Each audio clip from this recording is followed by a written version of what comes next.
Right.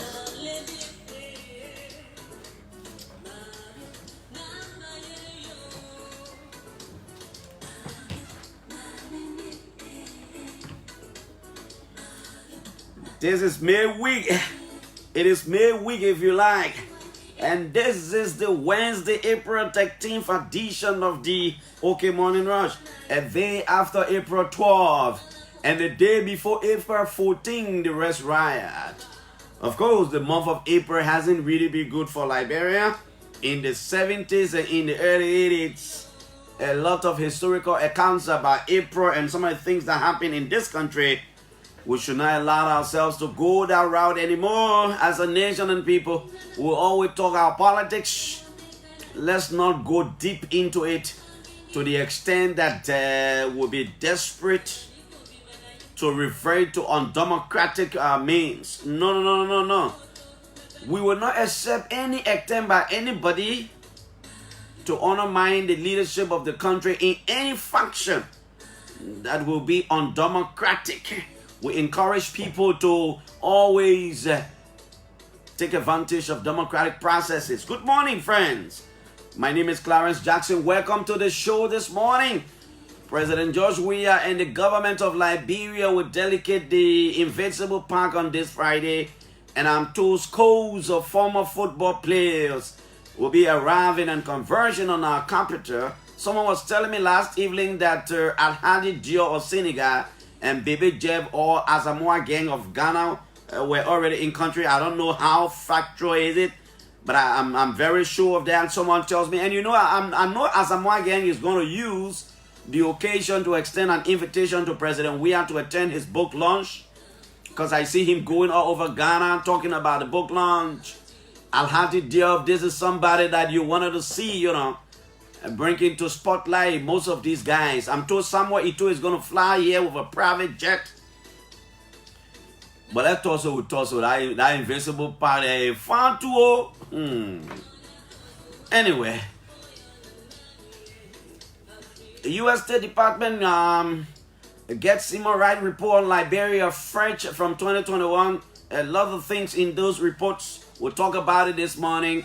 We will not shy away from talking about the things that matter to this country. The Unity Party still at Elections Commission threatening to go to court in the event it is denied participation in the Lofa County by-elections. All of these are on top of our table this morning. Probably maybe I need to go to Presidential Siku Kalasco Damaru Jumande to tell us some of the people who will be coming in country, because he's very close to the presidency. Or maybe I venture talking to Smith Toby too about it. But of course, let's take a break. When we come back here, we'll talk about some of the things that matters to this country. Whoever is in Liberia at the moment, at the invitation of the president and the government, whether it is Asamoah Gyan or Alhaji Diop or whoever, would like to say welcome to Liberia. Welcome to Africa's oldest independent republic. The country that produced Africa's first female president. Welcome, ya.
sex trafficking, using someone against his or her own will for your gain. And it is the most common form of human trafficking. 2.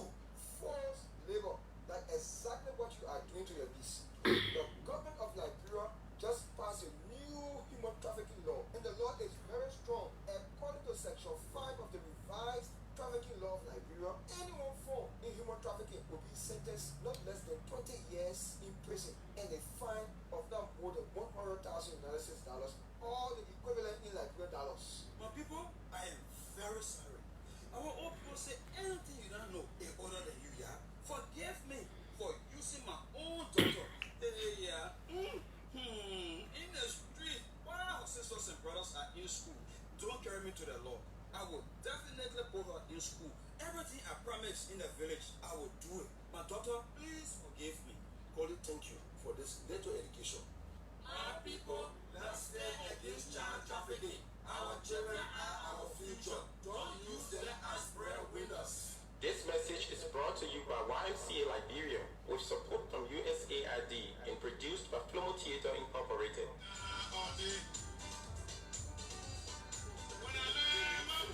That new thing, they call it mobile app, yo. Pay school fees now the easy way. No more standing in line for hours. No more standing in line for hours? What do you mean? How does it work? Simple. All you need is the EcoBank mobile app, or you visit any EcoBank Express point. Just log on the app and select Pay Bill. You can click on Education and find your school. Your school? Yes, your school. The schools are many. You will find Stella Marie's, Race Institute, J.J. Roberts, and many, many more. I just can't name them all. Follow all the instructions in a minute or two, you are done. But the interesting part now is, for every time you pay using the mobile app or at an express point, you will receive a book bag, copybooks, and pens. I'm paying my daughter's school fees right now. Rush now and pay school fees from just anywhere using EcoBank mobile app or at an express point and avoid the stress of standing in line. That is EcoBank way of saying, welcome back to school. EcoBank, an African bank. Another new thing I got again. Everything I feel bringing you with me about again. This is a mission that we already You approved. go to the bucket list. What's in your bucket list? May I suggest the Insurance Company of Africa? You see, ICA has got some fantastic giveaways just for you. I mean, cell phones, recharge cards, and a whole lot more. All you have to do is purchase any of our auto insurance products for either 6 months or 1 year. Easy, right? Yes! So hurry! Sign up, get insured, and walk away with something. And remember, tell somebody to tell somebody that ICA have started this year with sharing. ICA, your preferred insurer. Offer lasts from now to May 31. Terms and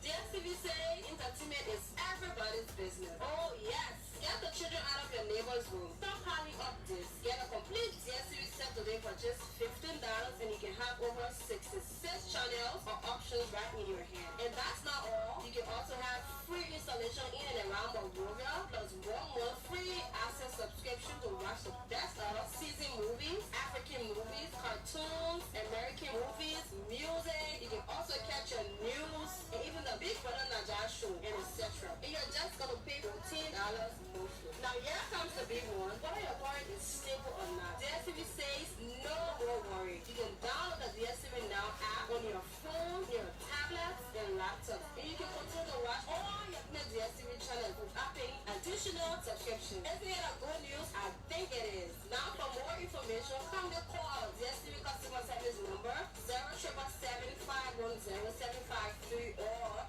0886-510-753. DSTV, it's your moment.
God.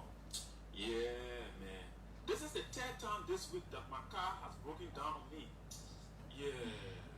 Hello, sir. Yeah, hello, brother. Yeah, God. I say, excuse me, sir. Why do you have your car in a driveway? Don't you know you're obstructing traffic? I'm sorry, my brother, but I'm frustrated and annoyed right now. I've been spending money on spare parts for this car 2 to 3 times every week. All my saving is gone, and now I'm in debt. Okay, if that's what you say, do you know Sika Moto or have you heard of Sika Moto? No, my brother. What do they do? Listen very well.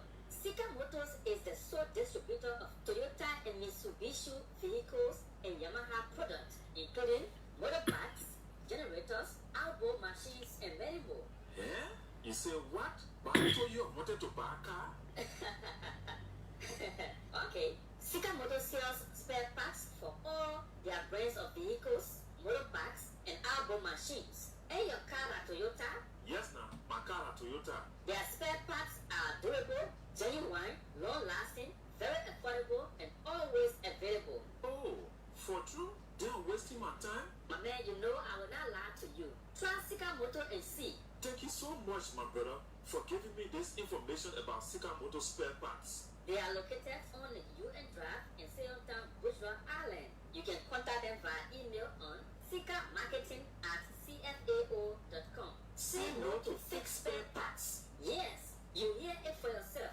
Hurry now to Sika Motors and get yourself genuine and very affordable spare parts any day and anytime. For more information, you can contact Sika Motors on 0775 987758 or 0881 9377. Joe, I thought you said you not get money in your tip me wallet. How come you just buy and buy? So you add me to me, right? Sorry. Anything I know if you're gonna use. But wait, let me little cheese on you.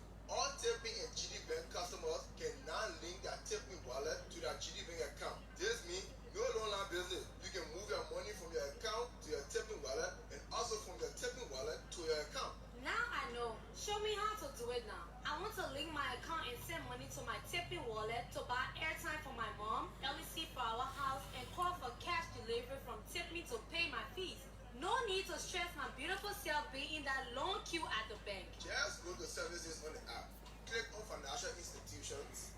A plus sign will appear on the app.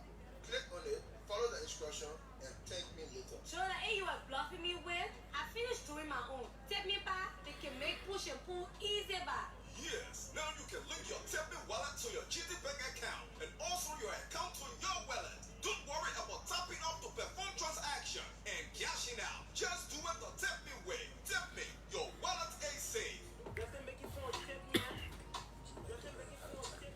How to print, how to create an email address, how to use the internet, how to repair your own computer, how to use your computer to your benefit. Then register now at Smart City Liberia, located at the intersection of Newport Street and UN Drive. Pick your own schedule, Monday, Wednesdays, and Fridays for 2 months at the cost of $100 USD. Don't study hard, study smart. Smart City Liberia. Our contact numbers are 0880-775927, 0778-021765. Smart City Liberia. Unlimited IT solutions.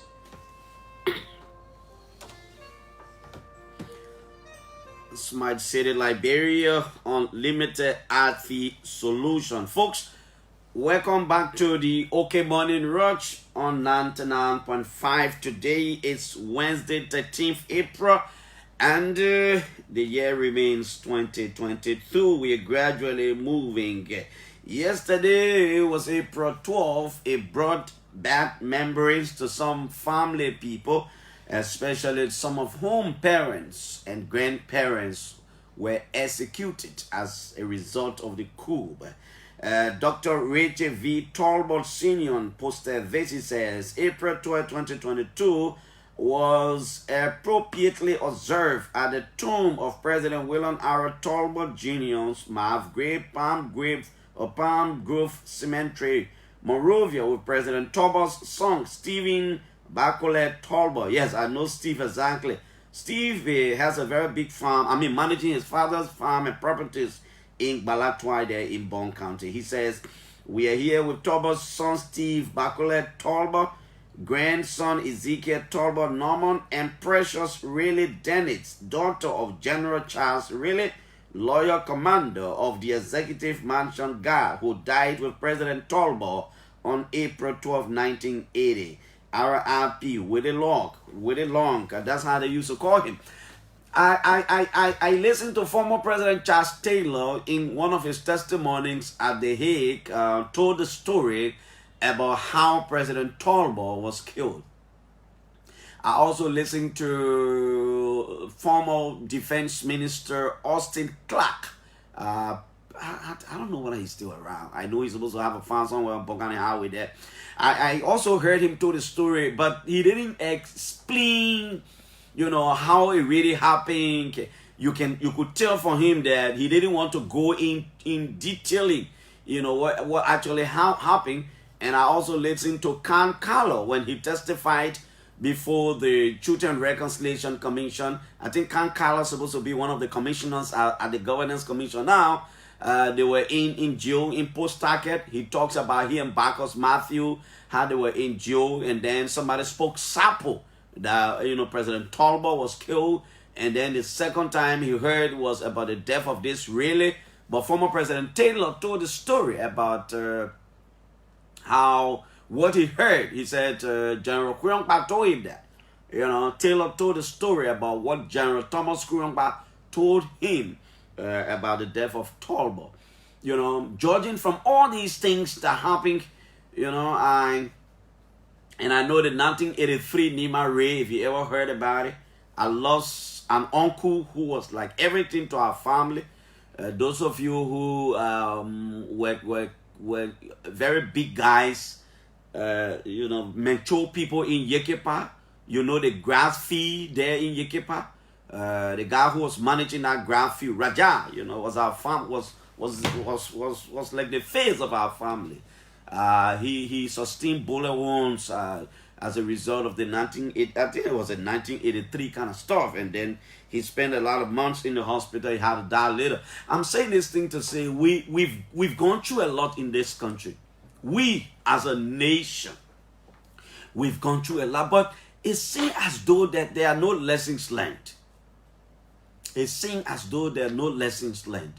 When I listen to Taylor explain the story, and then I listened to other people told the story about how Taylor told the story about how Tolbo was in on the 8th floor of the Executive Mansion.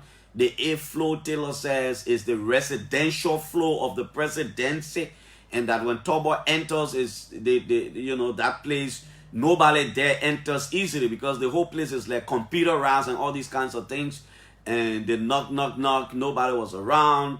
Tolbo tried to call some of the depots around and some of the men around. Nobody could answer his phone call. And then the guys moved on to him. They knocked the door until he answered. And Taylor said Nelson Toa, somebody was the first person who shot Tolbo. According to his account, he was quoting former, General Thomas Kuyongba, and all these kinds of things happen in the country. We went to war, we fought war, a lot of terrible things happened. Yet, it seems as though we have not learned anything. If you ask the people why did they kill Tolbo, they will have their own things to say. But of course, they will talk about corruption, nepotism, blah, blah, blah. If you ask Taylor why did he bring the war, he will tell you a side of the story. He will mention corruption, massive looting of the country, and blah blah blah blah blah. You are. If you ask Sekou Damanti Kone, why did he get involved in the war? If you ask George Boley and all these different persons, my big brother Joe Wale, all these people, they will give you different accounts. They will give you different reasons for the different roles they play in the Liberian crisis. Well, that's okay. But it seems as though we have not realized that some of the better things are happening in the country and we need to move ahead. Unlike countries like Rwanda, for example. That a lot of people die in less than 100 days since 1994. Go and see the country today. I've never been there. I have some of my nephews and my nieces there going to school. And I know one of my nephews got there and he's confused. He thought he was in Europe according to his account. Here we are. Still doing some of the things we quote unquote fought the war for. And on some occasions we're doing it more than what happened before. Let's move on, folks. These memories will always come. Yesterday, 2 of our best men in this country made Liberia proud when they were admitted into the or they were inducted into the International Hall of Fame in the US. The last time Monday I talked about it. General Prince Charles Johnson III and retired General Daniel Zianga, the Chief of Staff of the Armed Forces of Liberia and the Minister of National Defense.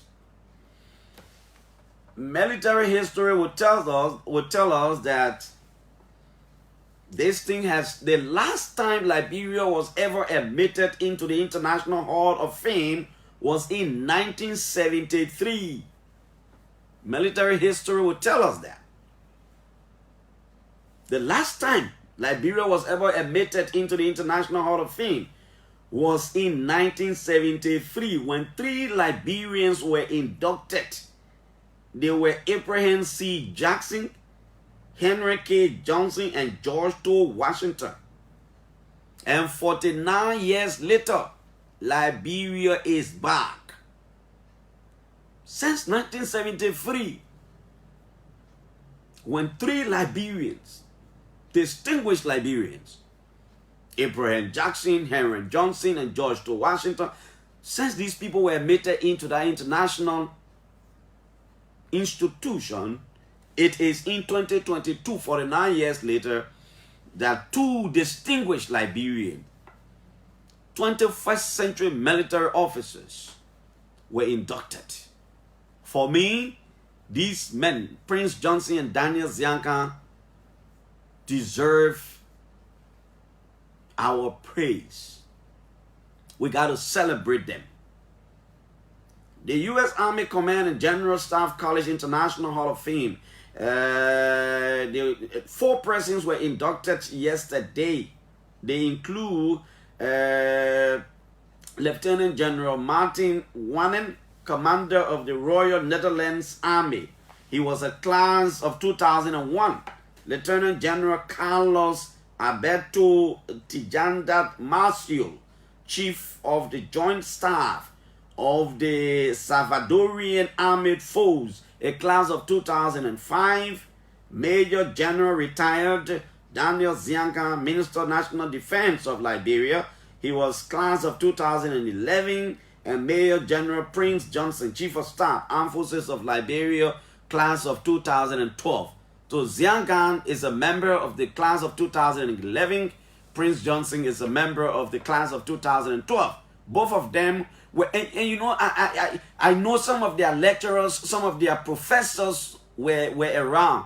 That kind of feeling that comes with training somebody who eventually goes back to his country and rise to that level. You feel proud that yes, we put in these people discipline and militarism. This guy was here in 2011, 2012. These men were here on our base. We trained them. They've gone back to their country and they're making significant progress. I see why the armed forces of Liberia is the way it is. Because these guys graduated from some of the world's best military training bases. If you did a survey in the armed forces of Liberia, and I can argue with anybody, and I know we can argue that one, There is no better educated armed forces of Liberia any time in the history of the country than what we have now. You can argue on that. We can argue that there is no better educated armed forces of Liberia any time in the history of the country than what we have here now. These guys, these men and women went to some of the best military training academies around the world. Whether it was in the US, whether it was in the UK, whether it was in China, whether it was in Japan, Ghana, Nigeria, our men and women of the new armed forces are very trained. And that is the reason when people move to those kinds of global stages, they bring back recognition to the country. At least we have 2 members that have 2 presidents from our country now that have been inducted into the International Hall of Fame. They deserve. If I knew when they were, if I knew when they were coming, it would be my first time to go to the Rabat International Airport and spray Lapo for people to walk over it. I'm gonna do that. Let's move on. The U.S. State Department yesterday released its 2021 Human Rights Report. 2021 country reports on human rights practices. This is Liberia's share of the report. For me, the executive summary of these kinds of report tells the whole story about what's in the report. So I'm going to read the entire executive summary of the report. I know I went through the report, but on most occasions, these reports will not mention things that didn't happen here. Most of the things I saw in the report are things that happened. We talk about here. The arrest of Mo Ali. I see Solicitor General Sereno Sifo's name appear in the report. Police did this, that. You know, our judiciary seem not to be independent, and corruption in the judiciary. The arrest of OKFM journalist Nyanti Tokpa by police. You know, they mentioned Representative Henson Kia Zulu, whose house Nyanti had gone to do work as a journalist, and he was picked up, and all these kinds of things. These are things we talk about. Nyanti Ni is in the report. Mo Ali Ni, Mo Ali Ni, all these, all most of the things. So I'm just going to read the executive summary. Liberia is a constitutional republic with a bicameral National Assembly and a democratically elected government led by President George Manneh Oponwia and the Political Alliance Coalition for Democratic Change. The country held presidential and legislative elections in 2011, which domestic and international observers deemed generally free and fair. The then Montserrat County Senator George Weah won the presidential runoff in December 2017 in an election that was generally considered free and fair. In December 2020, the country held midterm senatorial elections that observers deemed largely peaceful, although there were some reported instances of vote tampering, intimidation, harassment of female candidates, and election violence. Opposition and independent candidates won 12 of the 15 Senate seats contested, according to election results announced by the National Elections Commission.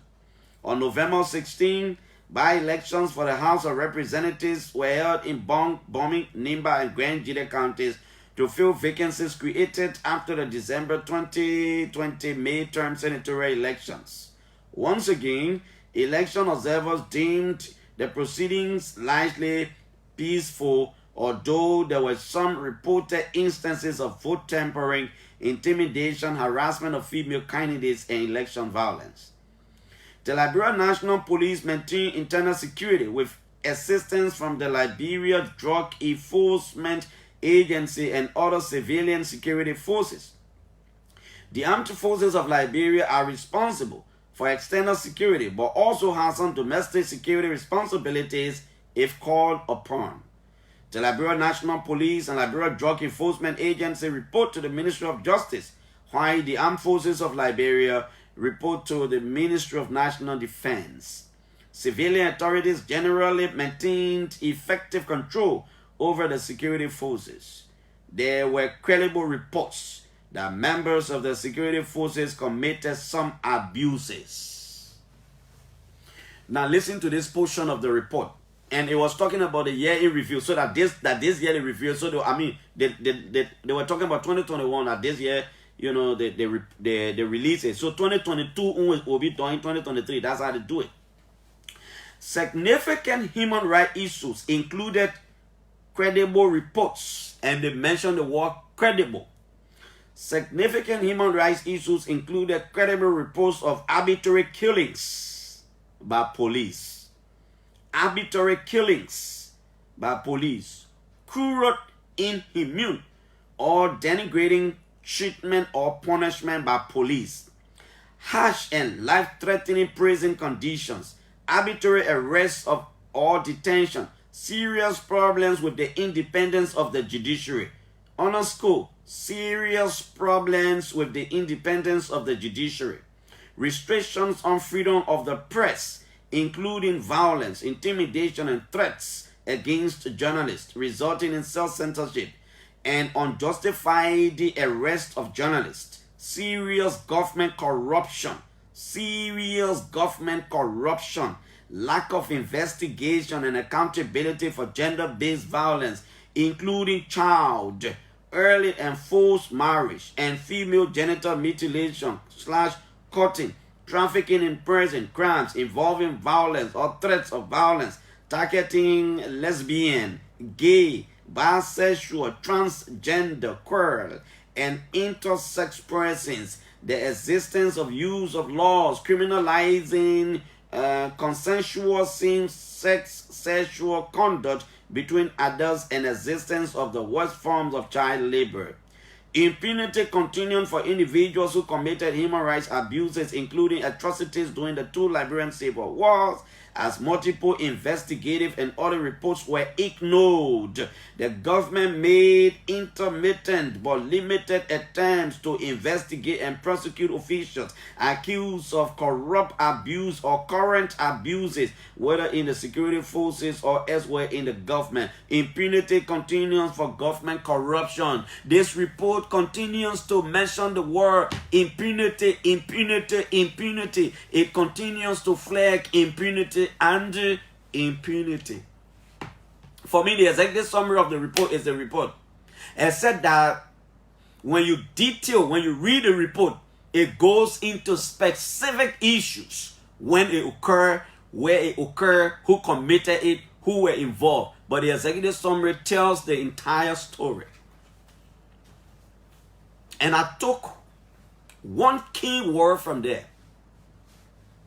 impunity. You know, like the Chief of Staff of the Armed Forces of Liberia, Prince Johnson, would say, he said, Clarence, we in the military, we do not stop people from committing crimes. What he was trying to say was, we will not be everywhere to see all the soldiers at all times, in the day, in the night. So it means we don't stop people from committing crime, but you know you're not supposed to commit crime as a military person, right? So the Chief of Staff said, we don't stop people from committing crimes because we will not be everywhere. But he said, but guess what? When you commit a crime and it comes to our attention, my brother, he said, the reputation of the military comes first, no matter who you are. Once that thing is brought to our attention, if it involves a civilian, we will disrobe you and second you to a civilian investigation. Any recommendation emanating from the results of those investigations will be enforced by the military. And he said, simple. So we do not compromise. We do not shoot one of us.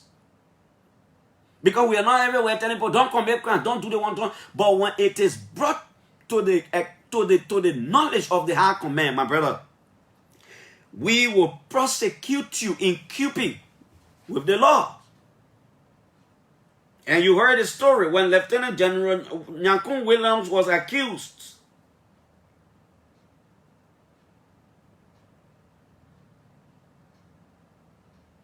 You know, when Lieutenant General Nyankun was accused,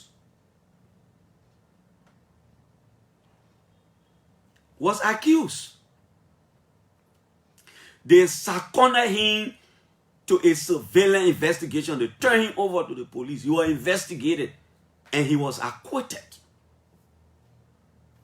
There is a serious war in the report that talks about credible reports of arbitrary killings by the police.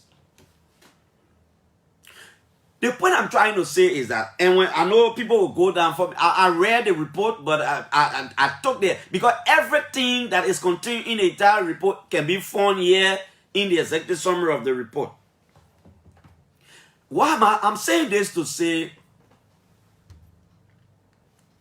when people commit crimes, what people look up for is the action of their bosses. What happened next after the commission of the crime?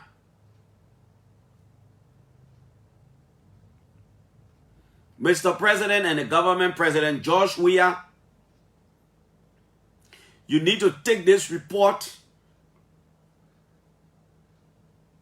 and this report should be an indication that the government needs to do more. Especially when the report continues to talk about impunity, impunity, impunity. Colonel Patrick Suru, you cannot afford for the Liberia National Police honor your leadership to be mentioned in international reports for all the wrongdoing. For me, what the report is saying here, it's all these reports.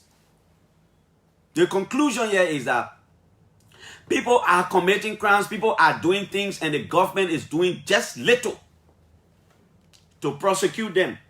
The end of the report right here, they stay talking about, I'm talking about the executive summary.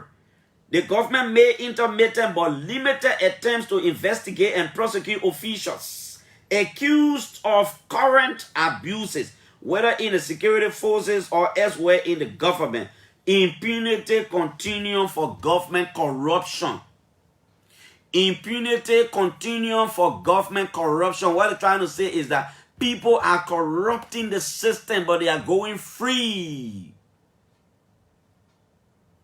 Mr. President, you will not be everywhere at all times. President George Weah is not omnipotent and omnipresent.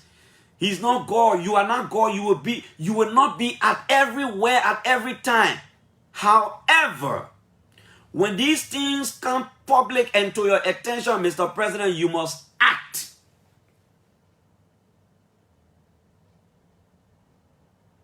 Listen, I know some people can say, yesterday when the report came up, people say about America, and they can talk about their own, what time they will release their own human. Listen, from the day hell was a pup, that's how these things have been. America will always release these human rights reports from country to country. And the way they will work with country and the assistance to country will depend on some of these reports. So let's lead out a debate about, why America can't tell you, but they said it will not help us. Because we made it here. It is being sustained. This is how the word, W-O-R-L-D, this is how the word works. This is how global issues are. So we can change it. Mr. President, what the report is saying here is simple. Things are happening in the country that the government seeing, you're hearing, you are not acting. So people still just going with impunity. Look at the situation at LSGIS. The Liberia Institute of Statistics and Geoinformation Services. Nobody is rendering Wilmot Smith and Francis Ware guilty. No. But that the executive mansion has not even spoken out about this issue worries me a lot. That the executive mansion, that the government has made no comment on the issue worries me a lot and should worry every Liberian. No, don't get me wrong. I am not saying by Ellis Williams saying all of the things he said, display Ben's statement and all these kinds of things. Let's assume without admitting that he is just saying something that has not been established. The truth is, what can the government do, Mr. President? We are talking about our statistics house. where millions of dollars are being spent from taxpayers' money. The Liberian government and its partners are working with leases and providing support. Almost on 2 different occasions, our national population and housing census have been postponed. And this man who works as the Deputy Director General for Statistics and Data Management or Data Processing or whatsoever is making a range of allegations. 2nd week running, the Executive Mansion has said nothing. The government through the Ministry of Information has said absolutely nothing. We're not saying bring them down guilty, but what can the government do? This man is talking about the Director General of that system and one of his deputies that just going into an account, in fact, putting the money into an account they're not supposed to put it in the first place, and then this guy is displaying bank statement. This guy is displaying document. This guy is doing everything. These are the things people are talking about. If the government doesn't do anything, I'm sure this other thing here, the legit thing here could be mentioned in the 2022 report. So, Mr. President, the truth is, you will not be everywhere every day. But you are in this town. When these things come up, you must act. You must take decisions. That's governance. That's why it is. But the people talking about continual impunity, especially on government corruption. Yeah, somebody will argue that, look, these reports are not changing. Even Ellen Johnson Sirleaf time, you know, these reports were the same, these reports were coming. No, but there are small things that will be changing. But the other true boy is it true that we can have a government, we can have anytime we can have a government? Is it true that somebody wants to become president and honor his or her leadership? The president may not allow some of these things to happen? Yeah, like I said this morning in my thesis, nothing in the report that we have not talked about yet. All the things we've been talking about here over the years. That's why the people listen to the radio, they listen to newspapers, they listen to government people, they listen to... But how you think the people can get that report? You think the people sitting in the sky? They're not sitting in the sky. The royal oil moral. All the things we can talk about, that a lot of people can compare and put in these human rights reports. How Nyanti Tupa went to Hassan K. Zulu House to do a work as a journalist. He was humiliated there. He was arrested by the police and all those kind of things. Everything in the report. So that's something that we know yet. And that is the reason I have said this thing down without number. You know, I do not hate the government. I have very good friends in the government. My job is to motivate the government to do what is right. Mr. President, today is the 13th of April, and I'm reminding you again. That Larry Comlan Brooklet Committee report about investigation of malhandling of journalists. Mr. President, you need to make that report public. It is good for you. Even in the event where the security forces were wrong, Mr. President made the report public. Let the government take action. If our colleagues were wrong, Mr. President, release that report. Let the press union act and let's name them and shame them. That way, all journalists will operate in the confines of the law, because we journalists ourselves are not superhuman beings. There are evidence of instances where sometimes some of us violate the laws. Some of us do very wrong things. We need to be named and shamed, and the law needs to take its course. Mr. President, you cannot set up a committee and that committee investigates and submit findings to your desk, and almost 2 years running, you cannot release that report. I challenge the office of the president to release the report, because it is healthy for the country. We would have known who they were, and then we can talk about working together.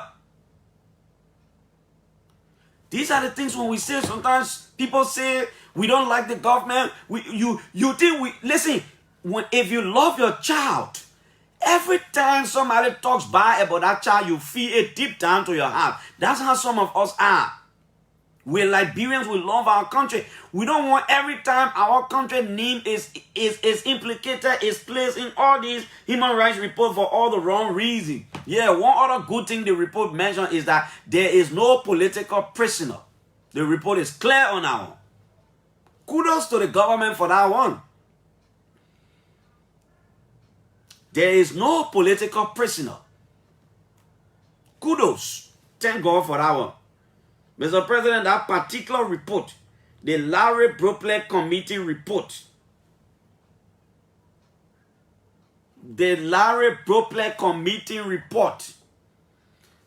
Mr. President, you need, and I'm challenging the presidency this morning, in good faith, to make that report public.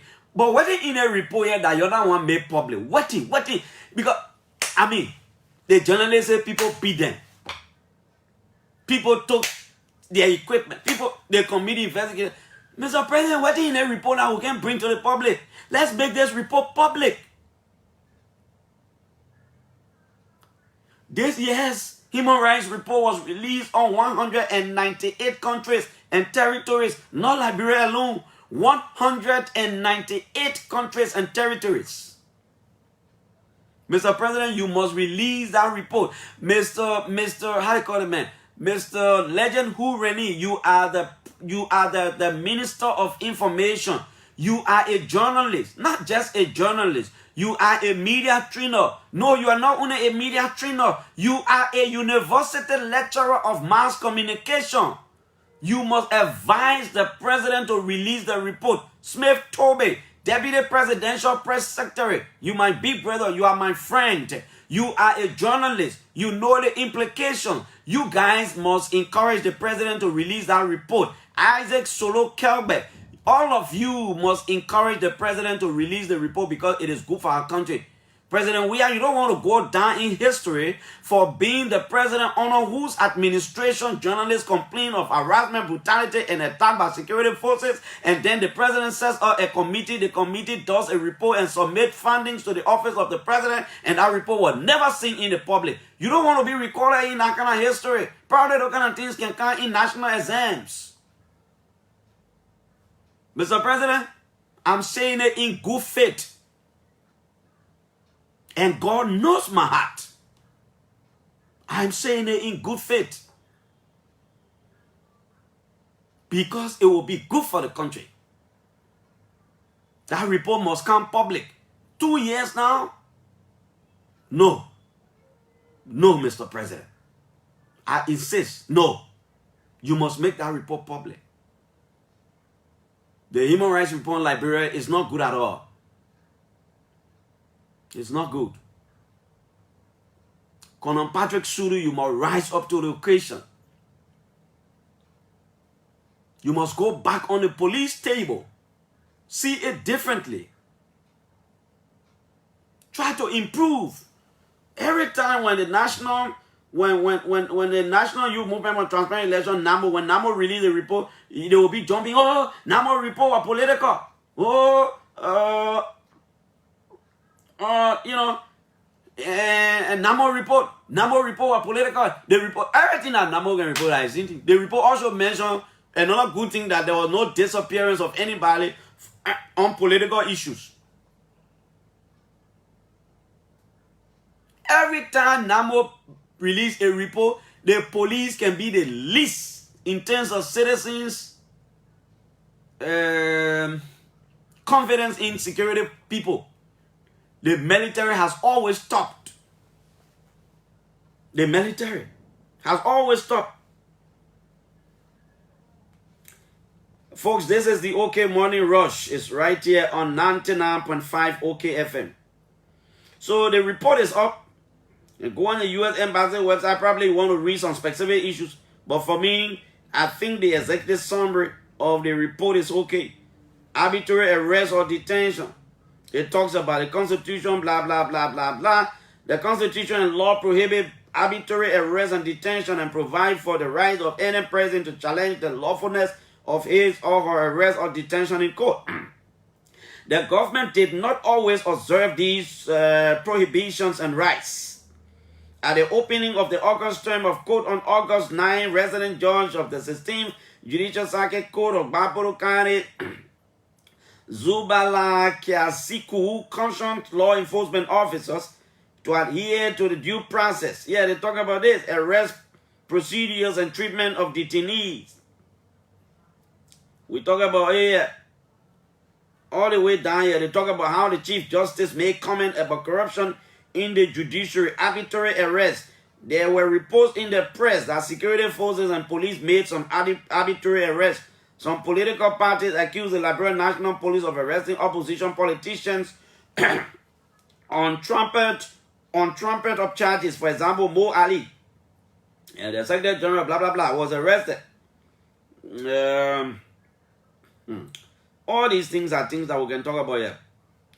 On October 1, the political opposition party of the National Congress accused police of intimidation following the arrest of party member Jethro Kanga Harris in Ganta. They mentioned that one. We talk all that in here. These are things that we talk about here. Pre-trial detention. The report talks about that.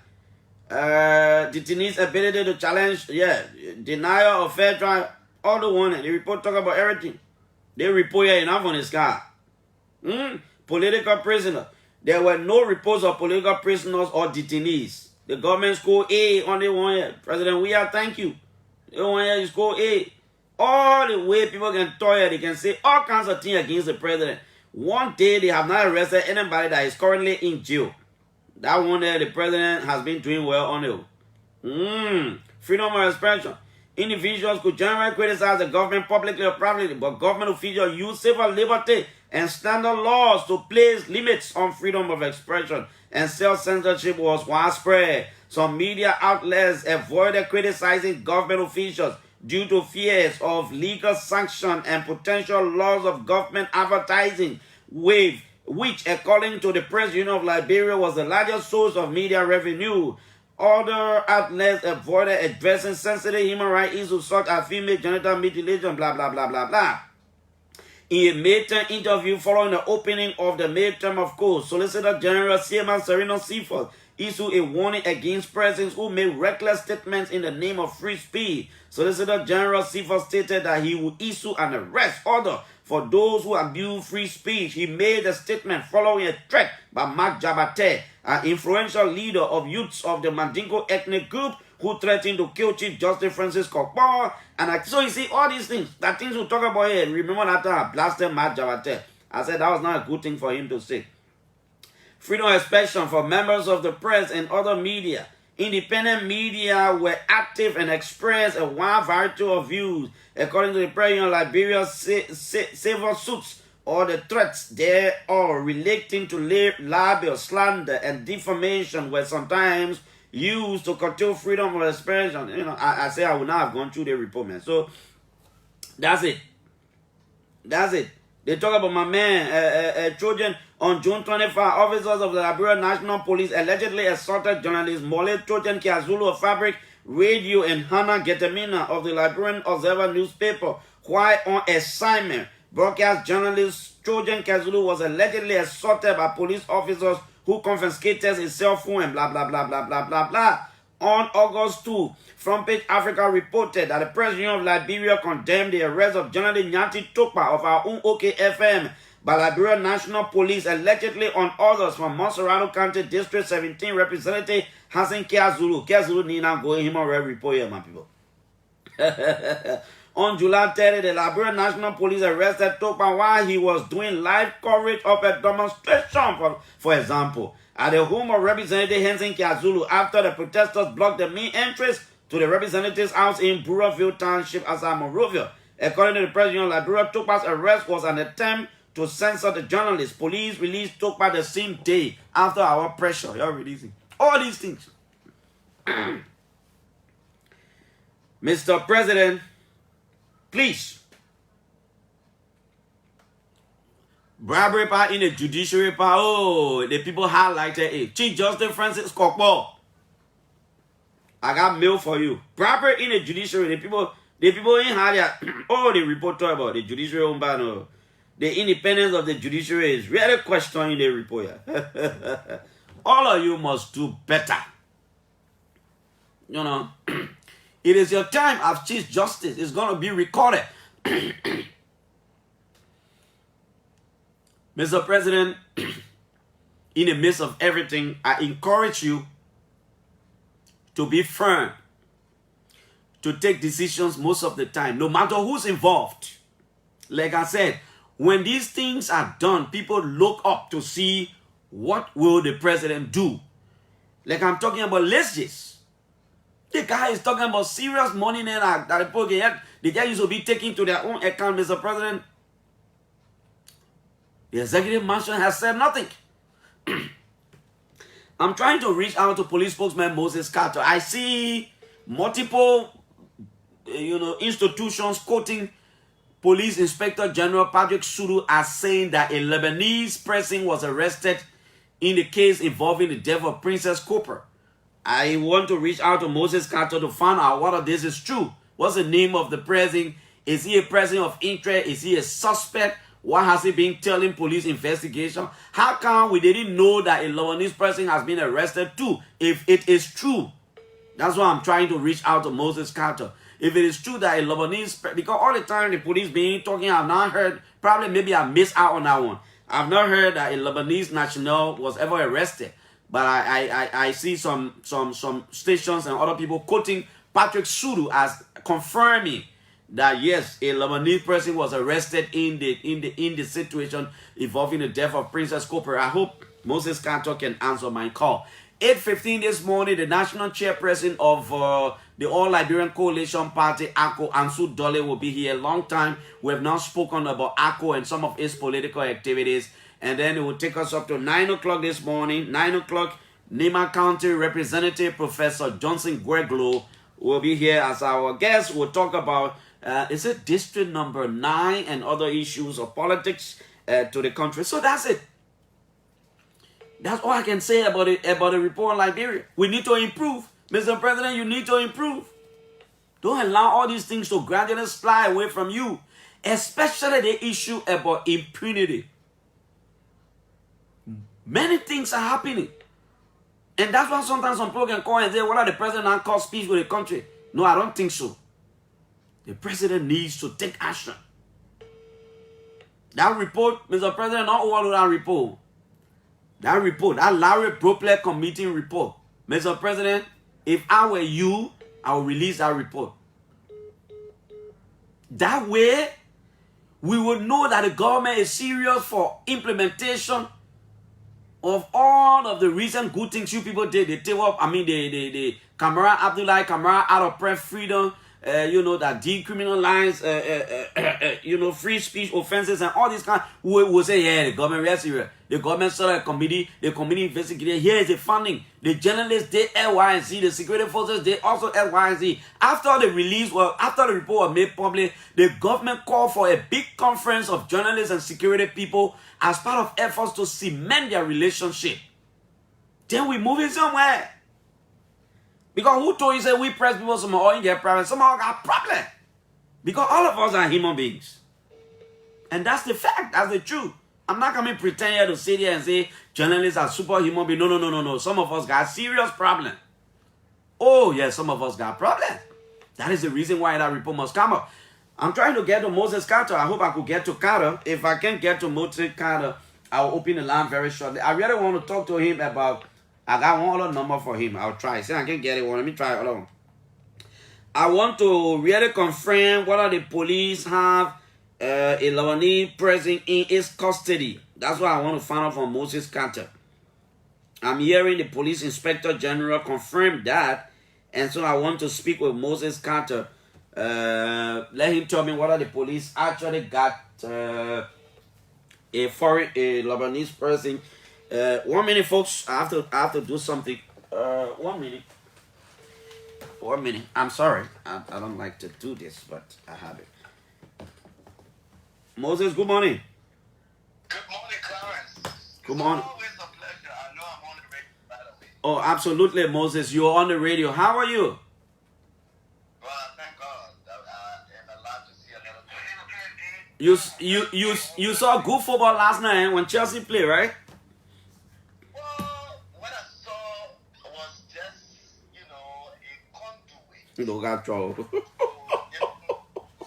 that Liverpool is certainly the champion because My man, where man, where a conduit. I mean, you call it Real Madrid, but I call it Real Mami.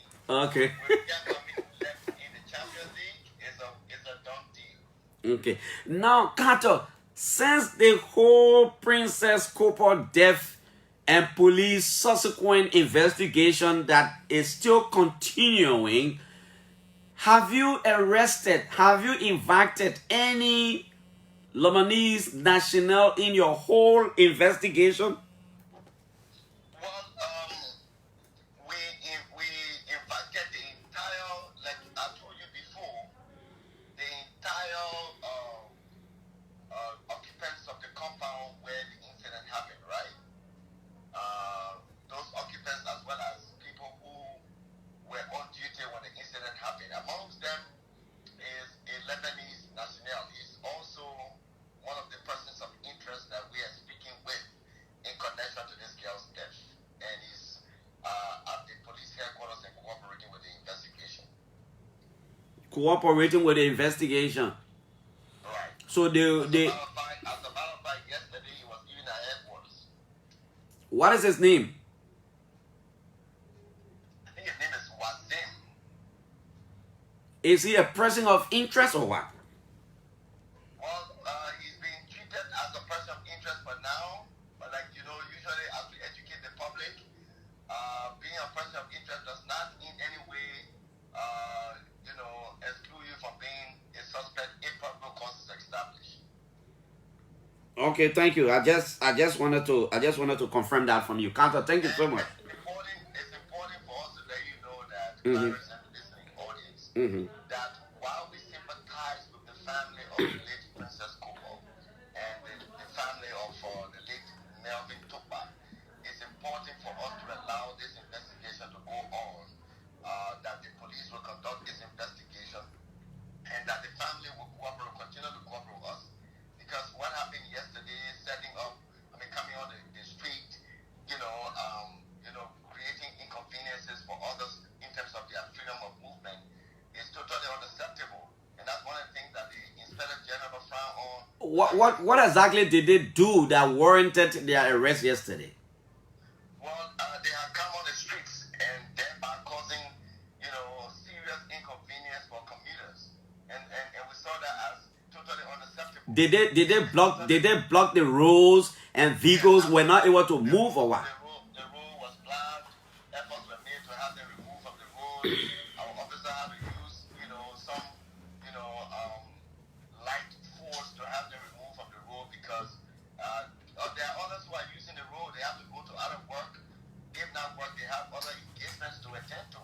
So as much as an ongoing investigation is proceeding, it's important to allow the investigation go on and see the outcome of the investigation, other than just, every now and then coming to protest. Okay, Carter, thank you. Have you seen the latest U.S. State Department Human Rights Report in Liberia, the one that concerns the police? It is so encouraging for us. It is so encouraging for us.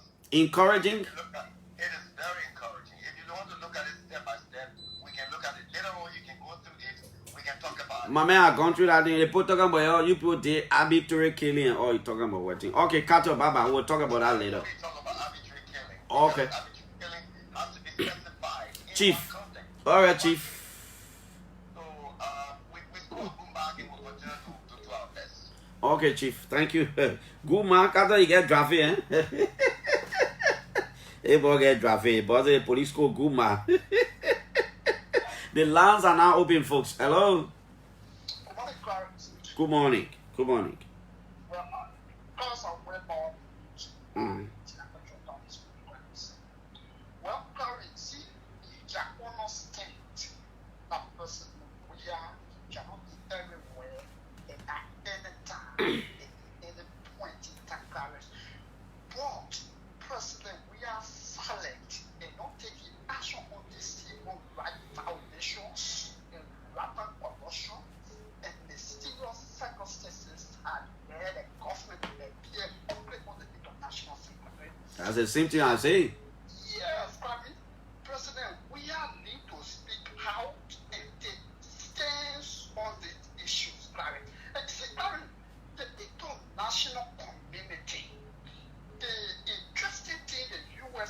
that report as read and catch up everything in the city government since here based root and bad governance.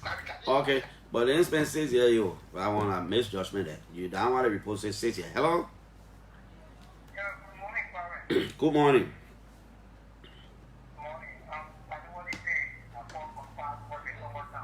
Danny Wally, go ahead.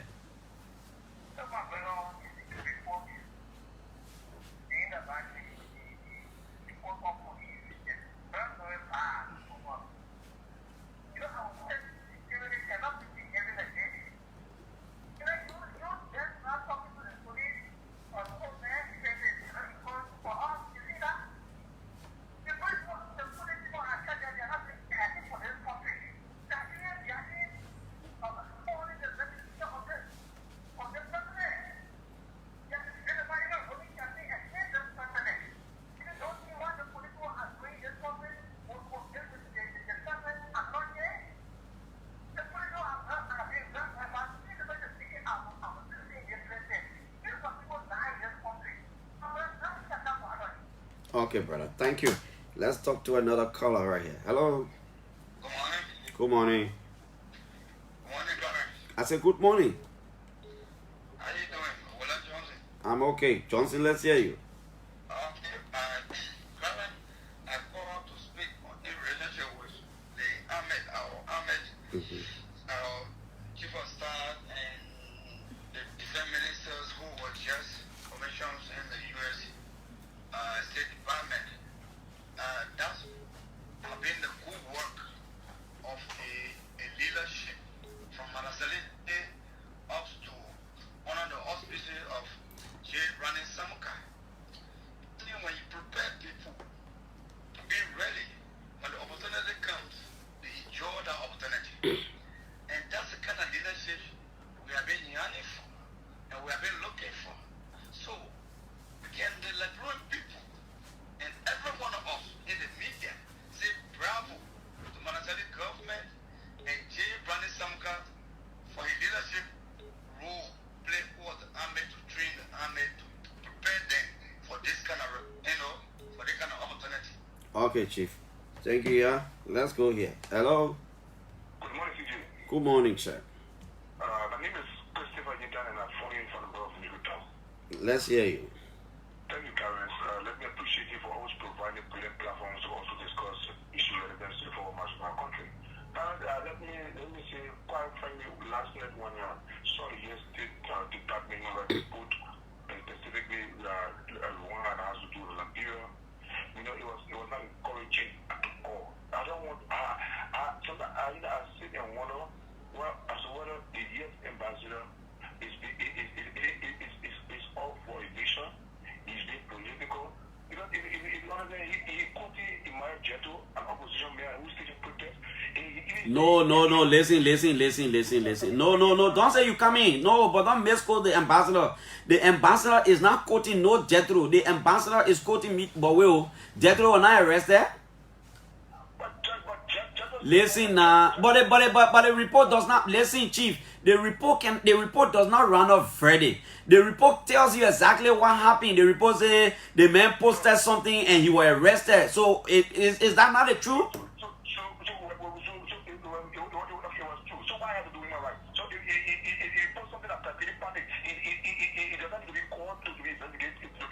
So the report said what the report said in the report that the report say what?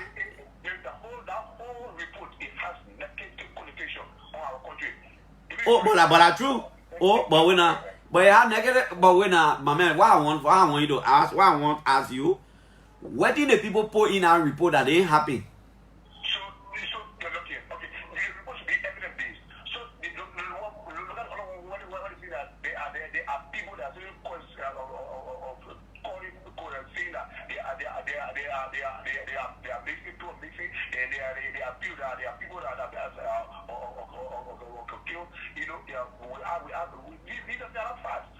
We part of the report you reading, my man.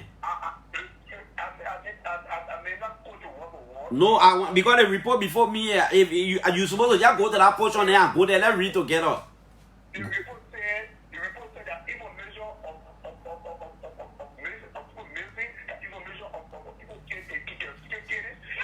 But listen, wait now. You are not here when the 3 boys got missing. They see Moses and teenage that those children, those men that got missing. My man, Baba. You know, let's stop the pretense. Everything that happened in the country. So the report says, same president. The report also said there is no political prisoner. Lala. The report also said there is nobody who disappeared because of political issue. Lala. So nothing in that report that not happening here. There is no political prisoner in jail. Joe, we have no jail. Anybody, any politician in the country that is currently in jail because you said something, they put you in jail and you get dead. It has not happened. The government did well on that one. The report also say nobody ever went missing because of political issue. Maybe you spoke out against the government, then jailbreak people can find you, and up to now you just went missing. The report said nothing that not happened here. Then you say, oh, the people ain't supposed to do the report that they. I don't understand. Yeah. Hello? Good morning. Yeah. Yeah. I read the report as you were reading it along, and I think the U.S. Embassy or the U.S. Department of State, they were that report. You know, we must be fair to our own conscience. Where the two belong, let's place it there, and where the wrong is, we talk about it. And I think the report, the summary of that report speaks about all of what is happening. And no one should come from the blue sky to say the report was biased. Then we talk about no political prisoners. And for sure, since the inception of the government, we have not gone to every political party or individual who speak by against government to put them in jail. No. But the issue about the rule of law, the report on the police is terrible, it's bad. And I think our president... Moses Carter said the report correct. It's good for the police. I don't know why I don't read that report.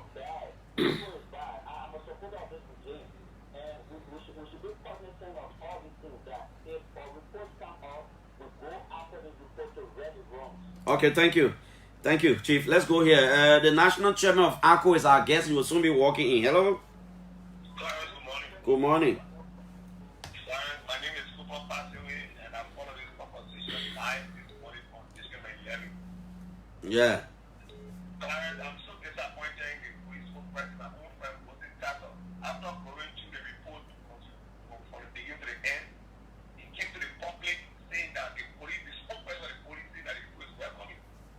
So these are guys that take capture to the presidency, don't mind the people. Everything that Well, he says you are going to just say the police, the report is welcoming, and now something else. I will not have a problem because when you say the police are welcoming, it means you take it in good faith, even though they say X, Y, and Z, but I take it in good faith and I will improve. Sometimes that's what welcoming means. Except that he says something else, you know. he didn't say that either. He didn't say the man justification when the report. After you try to point out some things that were said in the report, and once you start making that thing, the report, the thing is clear. The embassy, the Monrovia, or the human rights authority in this country, they are not living on water, they are living on ice. So the capture things that happen in the country, they live by it. That's all the report comes out, the court institution. If you follow the report closely, the Yati issue, the court from the article. You follow the Moali issue, the Jeto issue, the helicopter issue. These are issues that is not followed on a daily basis that going to the speed, that going to the public radio, that going to the government. People going basically will call the radio in the morning. Government doesn't care to find solution to those things. Okay. Okay, Cooper, thank you. Let me take this. This could be our final call. Hello? Good morning. I'm Jeff Dennis. I call from the Kibani Freeway. Yeah, go ahead. Yeah. I want to say thank you first for helping us to have our say on some national issues. Alright, with regards to the Liberian National Police and the peaceful assembly that was held yesterday, unfortunately, the police have no problem blockade those peaceful citizens. And then I was the person who had the communication requested the measure of justice to benefit us and telling them about our incidents and not on the 12th and the 14th. But unfortunately, at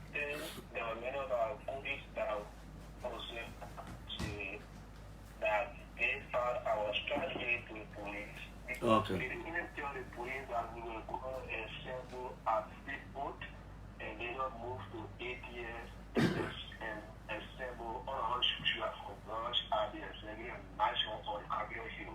Okay, let me leave you there. Let me take the asset found about how to do that because he's an official of the government. Probably he wants to speak.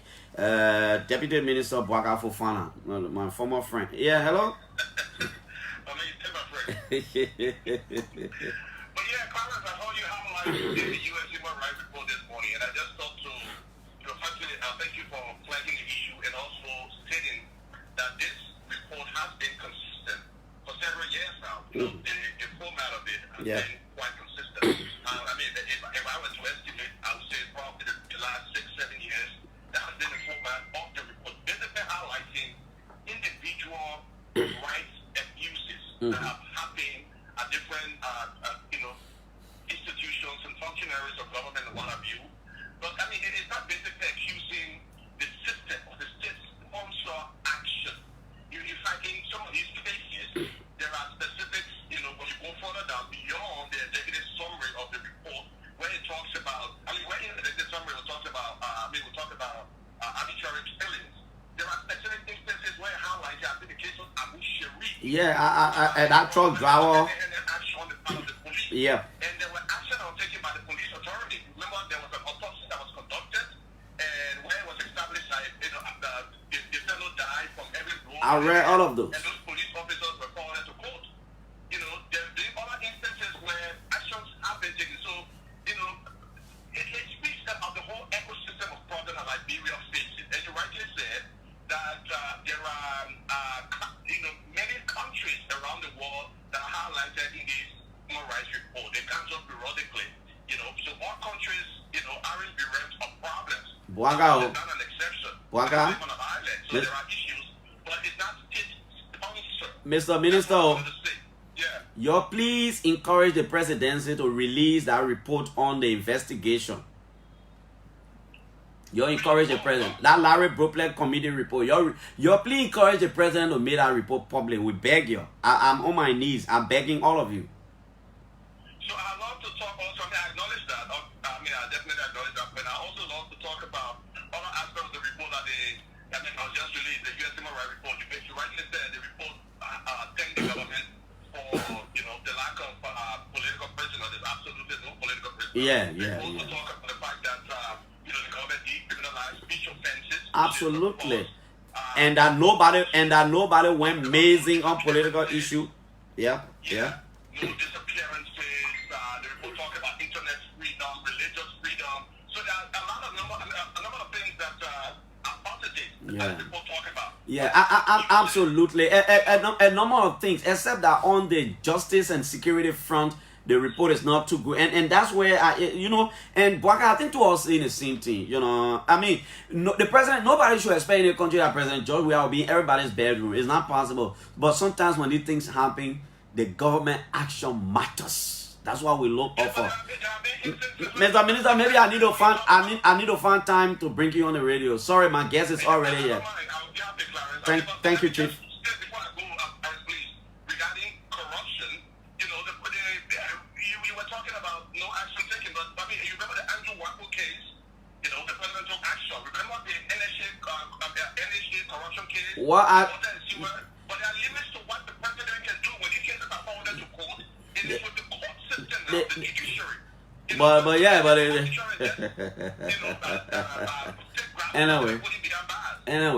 Anyway, thank you, Minister. Yeah, they go to court. The judiciary part is another thing altogether too. The judiciary in Liberia right now is another thing altogether. Imagine the judiciary even acquitted a man, Andrew Wampo, in keeping with our laws. Still, the U.S. government came and said, no, that lie. That man has to be free. Y'all go free the man. Don't get me wrong. There are a lot of good things in the report, but security and justice issue, rule of law, security and justice issue, the report not correct. That one by you leave it. Man, I know who. Somebody said, man, the man are your man with you. Always calling the man on the show. I say, I let the man, I know he cried and all the last time the man told me, say, Clara, you don't know the law. I'm a law school student. Shut up, me teach you. I said, okay. Happy Ramadan to you, darling. Thank you very much for this invite. I'm very much happy that from time to time you invite political party like our party to these studios to actually give some information as it relates to the functionary and functions of our party. How is Akko? Has your political leader on you hiding the man or what? The man is not accessible. So, the man, you know, I don't know. So your definition of accessibility I'm looking for the man view. Is relative. I believe in relativism. And so probably you are not going out to him. But your radio station was quoting him yesterday. And you voiced the man spoke at a public program, and you play it. So maybe you're not following the activities of the look at it, man. But I saw be following the man. But he's a major political figure in this nation. Why will you not follow him? You know how many times I've extended you invitation to bring a man on the show? So you supposed to all day you get pass it through you. That's the best way to do. So and that's why he's speaking now. You should be able to be quoting him as you are doing. You are doing very well. No, let the man come on the show. Of course. Let that great eater out of the man. We also do not. We do not. I hold the man on back pass the presidential debate. Clarence, we do not operate at the will and pleasures of what people think and say. We operate our own pace, and this is what we are doing. It's working for us very well. ACO right now is one of the biggest opposition political parties. As you may be aware by evidence, there is no opposition political party in the country. It's ACO. They are all in fragment, disintegrated, and carrying each other to court. And if somebody accusing this, there is no nothing. I mean, ACO is the only formidable political party right now that have of a constituency that have waking up from their slumber ever since the rebranding process of this noble party. So talk to us about some of your party's activities at the moment. What are you involved with? Oh, well, we are involved with a lot of things. The Honorable Lucini F. Camara Senior and the National Executive Committee, we are right now presently doing our county-wide tour to have an initial engagement with the People Choice in 2023. We were in Lofa County. The People Choice? In 2023. You know exactly what I'm talking about. We were in Lofa County. We visited all 3 or 4 of the districts in Lofa, and the people were overwhelmed. We were in Kolahu. We extended it to Vahu, and later on, as I speak to you right now, there's a planned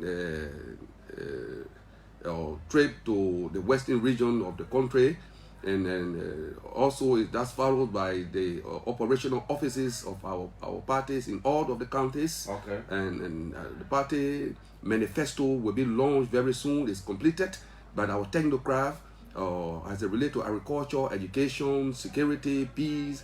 They are all being captured within our strategic plan, which copy of which will be given to you later.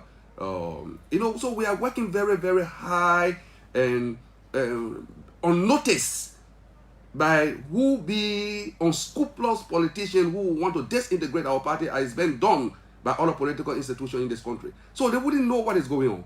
But we have actually forming our party. This will be the only political party that will bring a platform, that will bring their own agenda, that will bring the form of governance before election. And this is what we are doing, Clarence. As when we launch our strategic, our manifesto, that will be done in 3 stages. We'll call the media, to brief the media, we'll call stakeholders, and we'll call all political party to witness what we have done, that you should be able to follow suit as we are doing. Exactly this is what we are doing. Some people say, oh, ACO is not, we're not hearing ACO. We're not setting in ambush to castigate or criticize people here. What we are doing is the people that we are going to, and they believe in us. And this is exactly what we are doing. Clarence, I'll tell you, the next time we call for mass gathering, this time round, you will see something that you have never seen in the history of political party gathering. Because the people will come.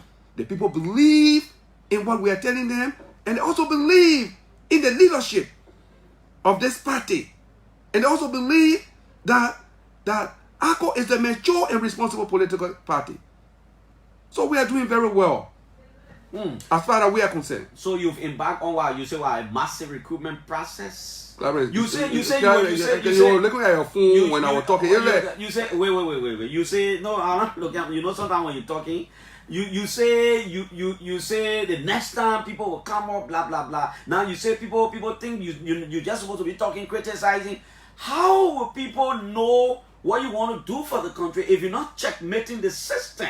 If you're not speaking out against ills in the system, we have spoke out times without number. For example, we have spoke of times without number. You have spoken out when? I'm coming, Clarence. You asked a question, and it bears an answer. There's not a rhetorical questions you are asking. Okay, it requires an answer, and this is why exactly what I'm doing. You understand? We have spoke on the educational system in the nation. We have spoke on. Why you say about the educational system? We said I needed improvement. You understand? And you know that I know that we spoke. Probably your radio station did not carry the press conference that we're having. So periodically, at different point in time, our people on different committees speaks on issues. But you know why? This country, I think we need to change that methodology. Under an ACO-led government. You understand? What methodology? Where they feel that by being, you know that at the end of the war in the first place, those generals that were the most violent, most cruel people, they were the people that were elected. You understand? Or people who were invested government fund are the people that get elected. Because you know why? The people believe in flamboyancy. They believe in extravagant. They believe in people that will do wrongs and they come up and spread. And we don't do that. What we do as a mature political party, and that's why we are growing. You know, some places we go, people say, yeah, this is an organized party. We go to them, get them. Why is it that you can vote for us? Why is it that ACO is the alternative? And they believe that. And they are following. Will you pull up a candidate in the Lofa violence? No, as far as I'm concerned, the last time I checked, I have not signed any document from the National Election Commission indicating that we're going to put out a candidate.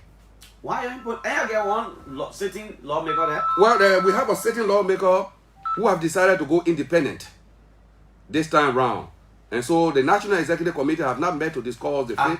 I'm confused. Oh yeah, you will be a little bit confused because a lot of things is interplaying which I have not prepared to discuss so now publicly. She's resigned from your party? No, she have not resigned. I have not received any letter from her that she have resigned. But from how the party. can she remain in the party and go independent? Oh, that is the political interplay that is happening that we don't understand. And that's why the National Executive Council is meeting today to invite her to our meeting to ask her why. You know, probably one reason or another. We'll investigate it. But what does your party constitution say about that? Well, the party constitution is very clear and resolute as it relates to people undermining the existence of our party.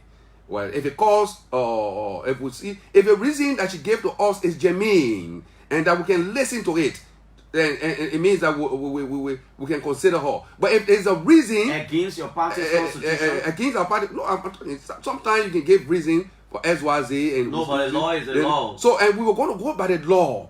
It will cause us to take decisions as per the constitution, so it will be. Sitting lawmaker, member of ACO, wants to run independent. Oh, of course. Something wrong. Something. Yeah, I don't believe something wrong. She's done her own political calculation, and the party is not popular in Lofa. So she said, "ACO not popular here. I can't run on the ticket. I will not win. Let me go independent." No, there's a political ideology. Differences in political ideology. Which one? You understand? Which one you understand? And I think it is ACO that make her to get her votes in Lofa because check the first vote. What kind of vote? The last vote. You mean the last time? The last time Granny Samuka won. Of course. We canvassed for her. We introduced her to the people. But if that was the case, then why is she going independent? Yes. I do not want to jump the boat, but we'll come up with in the Pacific time, very short period of time, to let the nation know what is happening. No, that doesn't. That is not speaking good of your party. Well, I insist that your party is unpopular in Lofa. That's why Mariam Fofana, is that her name? Mariam Fofana? Of course. That's why Honorable. That's why she wants to go in. No, you see, Clarence. Because if you insist that the woman got massive vote or very good number on your ticket, she will remain. Yeah, but you see, Clarence, there's a difference between signing a covenant with the devil and being on God's side. You understand? I don't understand what you Very saying. good. So probably she have her own reason. That's why I told you we will call her to the executive committee meeting. I don't want us to reduce the interview on. No, we're talking Akko matters. Yeah. Probably she have a reason why she did what she did. To go independent, and she have not resigned from our party, and there's laws on the book that say what will happen to people who will undermine the existence of our party. And but the fact of the matter is, I just left from Lofa, and the people of Lofa are yearning for our leadership. You know, Losini Kamara visited, spent 3 weeks in Bonjama. I saw him in Kwendu Bondi. Yeah, you see, he spent 3 weeks. Look, I tell you, Clarence, look, this man is a Messiah. It's like a Messiah. If he's a Messiah, why can't you use this by-election to prove that he's a Messiah? Put a candidate on your ticket, go to Lofa, beat Joe Bwaga, beat Joe, beat everybody there, and let Akko take the seat. No, we say, our primary concern here, I told you time without number. And Lofa will be one of your bases. Lofa is the base, and you will see it by the pool of votes that will come up with in the presidential and general election. Our primary goal from the time we started the rebranding process is to target 2023. Any other thing that is happening is a recipe like the jollof rice, get chicken, and all of things. That's like something we are doing. But I'm telling you, if you witness the videos of Losini Kamara visit in Lofa, in Kwadu Boni, and the Kolahun district, in the Kolahun area, you will know that this is a man who people really want in leadership. I'm hearing you're on your way to one of these collaborations. You got to explicate that properly. I wouldn't understand, because as far as I'm concerned, you need to explain it to me. Yeah, but I explain. You ain't going to tell you can't go to law school English. You understand? So I'm hearing you're not going to contest alone. You're going to join ranks with other political parties. Well, that will be a good thing. But I told you here before that Akko will head a coalition of the wedding. We are not going to be like the CPP, where there was no clear definition of who should be the head or any coalition. No. Are you talking to Musa Belete? No. Is Musa Belete talking to you? Oh, well, I have not spoken to him for the last 3 weeks. He been a friend. We work together. You answer. No, I'm coming. I'm talking about him talking to Akko. No. There is no. We have not initiated any discussion with Musa Belete as it relates to Akko. But we are friends. We talk. He's our youngest from our youngest group, and we work together in the Labrador Football Association. We are family friends, so we talk about politics. But as it relates to Akko, there's a clear line of demarcation. We have not discussed it, and I don't think discussion is good. We are talking to everybody, all opposition political party, but there will be no collaboration that Akko was here. Akko will be part of, without Akko being the head of that collaboration. Our candidate will be the presidential candidate. Any other thing? I want you very clear. Do you think that will be like the CPP, who do not even know, they didn't define for the initial stage of the collaboration who to be who? Will you go to any convention for election of leadership before 2023? No. The next convention for leadership is 2027. So what is clear is that Losini Kamara is your stand-up bearer. What is clear is that we're going to go for convention for this. For the stand-up bearer position. We also do not know that he will be challenged in the party. But you guys can be in conversation. No, but we do not know. But Losini Kamara is the political leader of the party. Listen, you're making the thing hard. I asked you, I said, will you have any convention before 2023? No, you said leadership. Yeah, to bring leadership. No, we said leadership. Now, that's why I need to explain that to you. Explain it now. Now, the Constitution says that you can have a leadership election which we have done with. The next convention that will be here is a convention that will bring the standard bearer. You understand? No, but we said leadership that is different from that convention. Okay, all right, let's move on. When you talk about leadership, then it means that it affects the chairman and all other officials of the party, and that is not the case. So Ansu Dole remaining until 2027. 2027, 6 unbroken years, except otherwise impeach, resign. But that's why the Constitution is. So will you give the opportunity for anybody in the event they wanted to challenge Losini Kamara for the position of standard bearer? That's the beauty of democracy. We will, provided that person have good standing with the party, provided that person have been paying a membership due to the party. We're not going to take anybody for the clear blue skies or bring them to run on a party ticket because your name is John Flomo. What does it take for a person to run against Lucini Kamara? Well, just be with a good standing in the party. A good standing? Yeah. You must have paid party dues. You have been a member of the party. For how many years? Well, for... It's there. Because if I join the party today and pay all my due for all the year, I won't contest. The Constitution says to be an active member, you must have been, to have a position in the party, you must have been in the party for 2 years. Yeah, for 2 years. Yeah.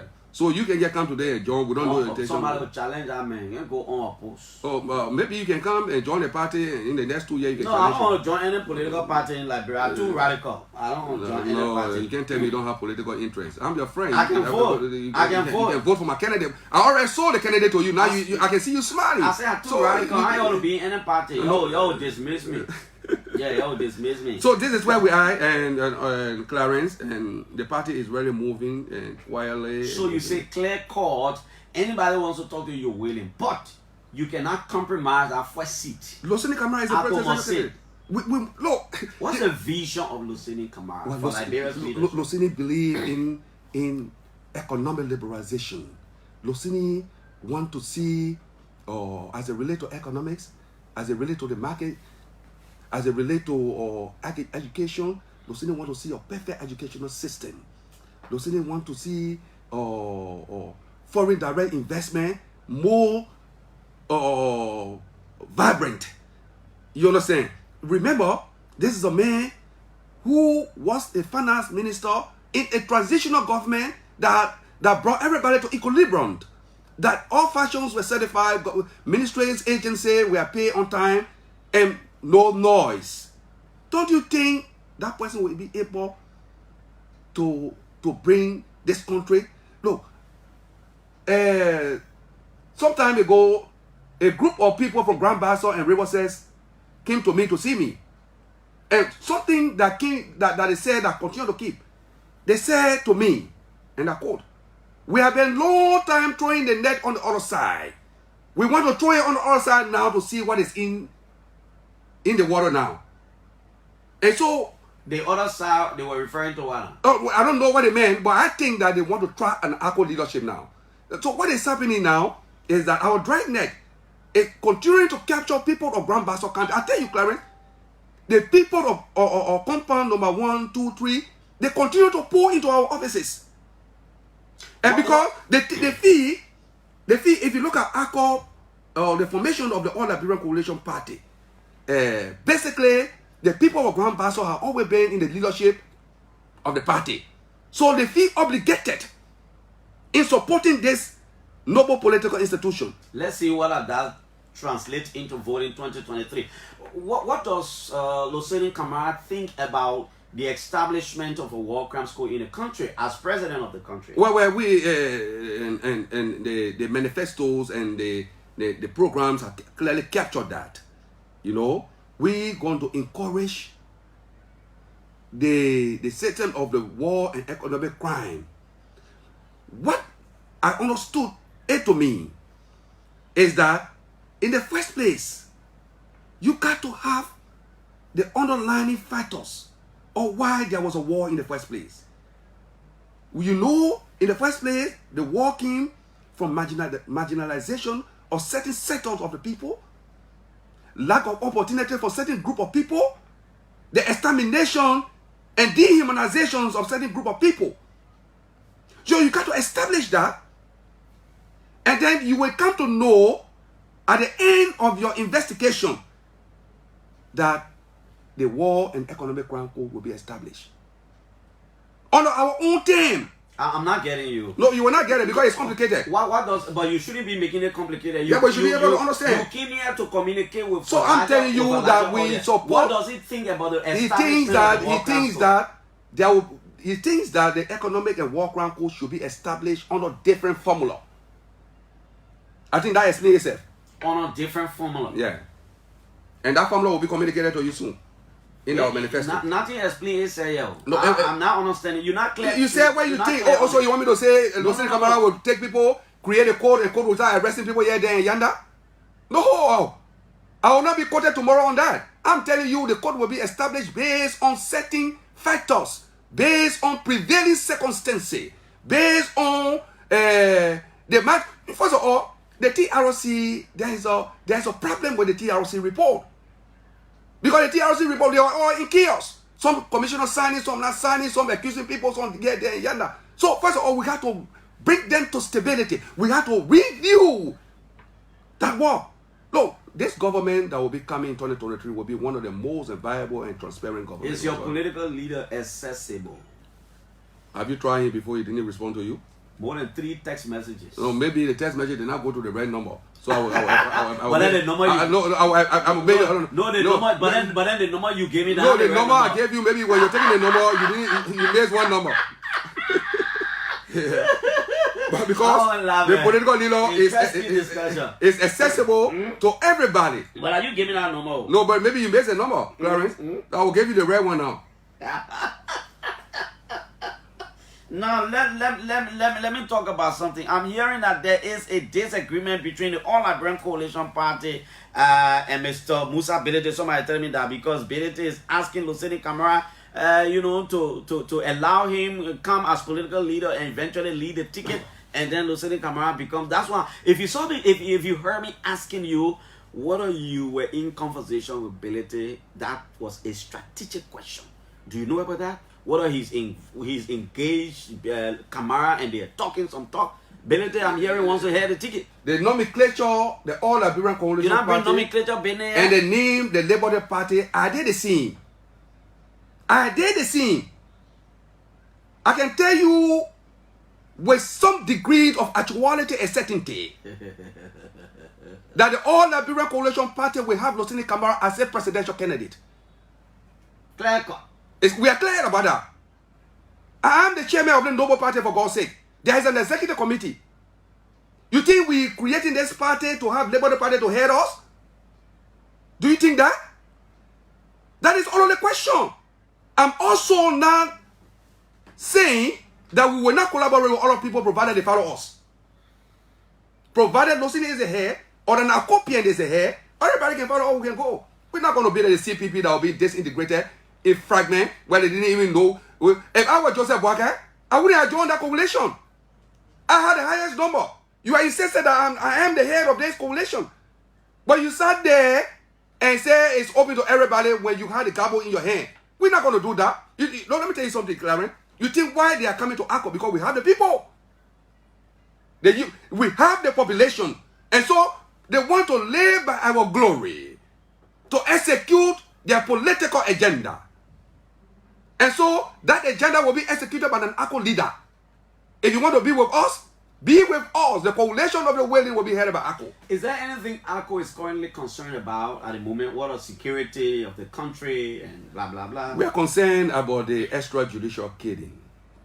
When I say that, I mean people like Princess Kopo, the death of Princess Kopo, and the earlier pronouncement by the police was not very good. You know, we are very much concerned about that. But you have not expressed that concern anyway. We are concerned about that, and how do we know? I think the investigation should not, at the initial stage, conclude that there was no foul play. Then it means you compromise the investigation. It means that you have preempted the result of the investigation. Then you put doubt on the investigation.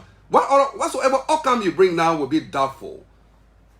I just heard from you this morning that a Lebanese man is at the police station being detained and questioned. Why didn't the police announce that to us earlier? He's not actually being detained. He said he can come and go. He can come and go. Why was that? Was that not announced? It was insinuated to us. And the layman, the ordinary prudent person, will think that probably the police want to compromise the case because he's a Lebanese man, because he was not announced. Maybe the police strategy is different from what I'm thinking as an ordinary person. But I think the earlier pronouncement by the police spokesman were not genuine, were not in line with normal investigational practice. That's what we think. And so, Dolly, I mean, the job good for you. You out of the law school now? No. Okay, all right. The job 2027, long time. That 8-year-old. It should actually be 6 years, but if you calculate it should be 2026, 2027. But probably we may after we deliver the nation, after we deliver the people, we may likely cut short. Nobody in captivity like coming. No, I'm not. What do you mean nobody in captivity? People are yelling for the leadership of ACO. Where? The entire nation. Clarence, I told you to always send reporters around. Have you ever? You see what you're doing? That is wrong. You have never. I hear you go to Bomi, go to other countries to interview the people. Have you ever make attempt to go in different places to ask which one of the party that you ready? Even your survey that you do on your radio station, you never mention ACO, and that will be the mistake you are doing. But listen, I've never mentioned a lot of political parties. But you should know that. First of all, you're making mistake. ACO, first of all, is a signatory that you will tell to the Accra Peace Accord that guarantee peace in the nation. My man, you participate in the election, you recount 10th play. Then you maybe you read good. Well, what play you do? Google it here. What play you do? No, I will not tell you that you're listening. You talk about ACO. What place you took? This is the party that what place you took? No, you will Google that for yourself. You can't fight, you can't say. Which one are election? Which one are election? All the election you been taking. No, the first election we can't tell. What can I tell where? We can't a very close there. Oh, where senators and representatives across the country. Man, they put less than 2 more, all of them left on the party. No, that's not true, man. Less than 2 more. Let's forget about that. What I'm saying, between survey that I'm gonna put ACO there. Of course, if you don't put ACO, then you are biased to the democratic system of the nation. Do survey and put all the. Yeah, but important party like ACO. A party who has number. Where now? The numbers is here. You go contest election, you can win. You can talk about the number, and that's a mistake you are making. You get somebody on your ticket who's running independent. If only money your party. No, maybe she have resigned in disguise. We don't know. Probably she have resigned. We will ask her question. And if it calls her to expel her by the constitution, she will be expelled. Ansu Dole is the national chairperson of the All Liberian Coalition Party of the late Alhaji GV Kroman. Peace be to his arches. Somebody making plow me here. 0777-009950770942817 0555995995. Hello.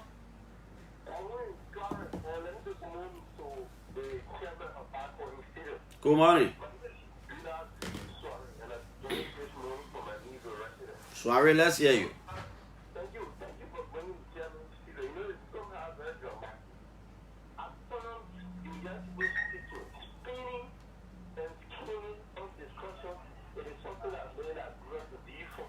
You ask this government 7 questions as related to national government. And these questions that we are taking as country. The man just dodging it. The man just dodging. So, what is the conclusion honestly in the discussion? What are the choices we can give Apple that when they come to power, they will ask so much things that they were not what it becomes today? I'm telling you, don't mind the man. Hello? Hello? Yeah? Good My morning. name is Maja Vani Mr. Kroman, the National Chairman of the Green Revolution Political Pressure Movement. I'm calling you for Central Monrovia. Yeah. It's laughable the way the chairman is proceeding with the discussion. However, I have 2 questions. One, how far have Mr. Lucien Kamara gone with the economic crime issue when he served as the Minister of Finance? 2, is the ACO party for other Mandingo? Here he's talking about tribal land. These are my 2 questions. Thank you very much for the opportunity. Okay, let me go right here and talk to the man who will buy you the money. Is there much? Let me take this call right here. Hello? Good morning. Thank you very much, Karen. And thanks to you guys. My name is Heron M. Green. I do join the conversation from Renaissance this morning. Karen, like what the first call said, it is dramatic, it is laughable, and well frustrating, and disappointing. My man, the man I can't tell you for you. The man can't tell you for a party. Any other political party come in studio, you are government in waiting. So if you come in studio, you should discuss the questions that will be asked to you by the journalist. You have a picture on the bush. You ask me common question. What are the roadmap or the TRT process? Then But Henry Gray, listen now. My job here is to ask a man question. I can't force a man to answer the question the way I want it. That's not my job. Okay, that's the reason right now. We are responding to the response. You see that you can't click on this way. And in fact, I'm gonna get paid to local county for the first year of Clarence. I'm gonna get paid to local county. There's the reason why Honorable Mayam Fofana left the party. She was going as independent because ACO was the stigma of poor. Okay, thank you. Thank you. Let's go right back here. Hello. Good morning.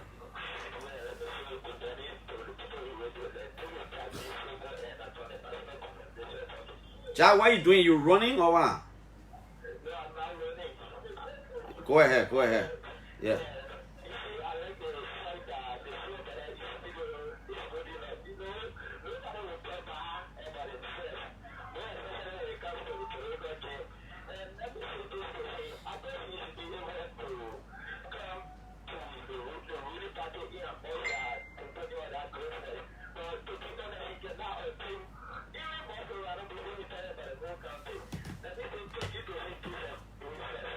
Okay, thank you. Probably I can take 2 more here. Hello. Good morning. Good morning. This is Ruben Ghana. You have the national respondent and then I call from Ghana this morning. Let me hear you. Let me first appreciate Sadona for the energetic action this morning because when you are asking questions, you see that motion in answering you. And that is coming from because the background of the democratic state that is being allowed by this unique government. But for the fact that My man, democratic space has always been here, man. Stop that. No, but don't say this is the result of the democratic space by the government. In the last government, opposition spoke here. No, don't do, chief, don't do that. Don't make it thing to look like that because of the government and what people speaking. The last government people spoke here. Y'all get that one clear.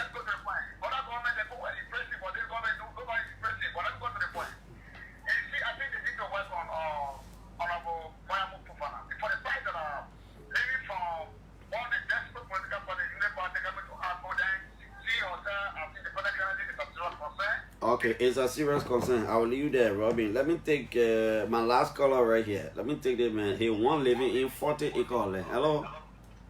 Good morning, Clarence. Good morning. David Cote, my name. Yeah. Let me say good morning to the dynamic chairman of ACO. Thank you very much. I just called to make one point very clear here. That is, ACO is not a one-party, a one-tribe party like many people try to perceive it. I hear many people say the party is Mandingo party, so no. I made this clear one time on Troop FM, and I think I need to make it clear here today. Now, I'm a former chairman of ACO, in fact, the second chairman of the party. Okay. Yes. This party is not a tribal party. This is what we call an all-Liberia coalition party. In 1987, there were 13 political parties in Liberia. ACO participated in Kimter. And that was determined by how many persons you have in the legislature. Is that when you were the chairperson? Yes. Okay. No. Charles Bayoyo was the chairperson at the time, the first chairman. It was Charles Bayoyo, a Bassett man. That proves to you that it's not a Mandingo party. In fact, the next man in line was one Peter Kirby, a Guild man from Nipah County. The next person in line, he was the chairman, vice chairman for administration. The next person was William Bissa, a Lama man, vice chairman for operation. One time. Don't mark all the thing now. Yeah, I'm just trying But Koti, why did you leave? Oh, the time came for me to leave. My man, the manager they get space for you. You must come back vice president for political affairs. Well, nothing is impossible. All right, thank you. I just called to make this clear to you. Thank you, Chief. Thank you, Dad. Let's go back to Chairman Dolly. Yeah. Ali Koti now say something in the middle. Yes, no, not that I want to hear. You see, Clarence, this country is a very difficult country to understand. You you asked specifically about the TRC. We told you that we have confidence crisis with the report, and we'll review it and come subsequently with or something better that will be different from what it is. Then you say I didn't answer the question. But you are entitled to your opinion.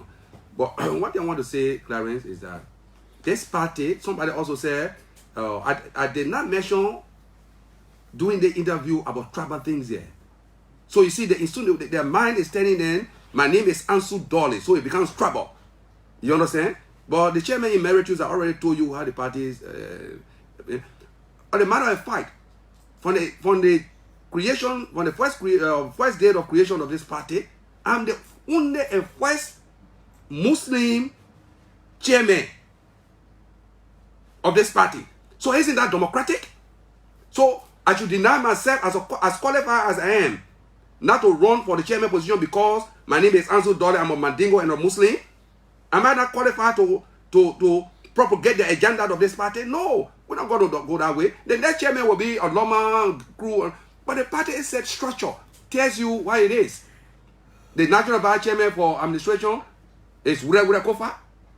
He's a crew man. Political affairs is a Basel man. Mobilization is a Basel man. So what are you insinuating? Are you afraid of? And every political party has somebody sent me from Basel. Is it that thing I meant talking? We know that party near. But maybe that the man who is in the interior that does not know about political parties and activities. So as I say, Clarence, we should be tolerant as it relates to politics in this nation.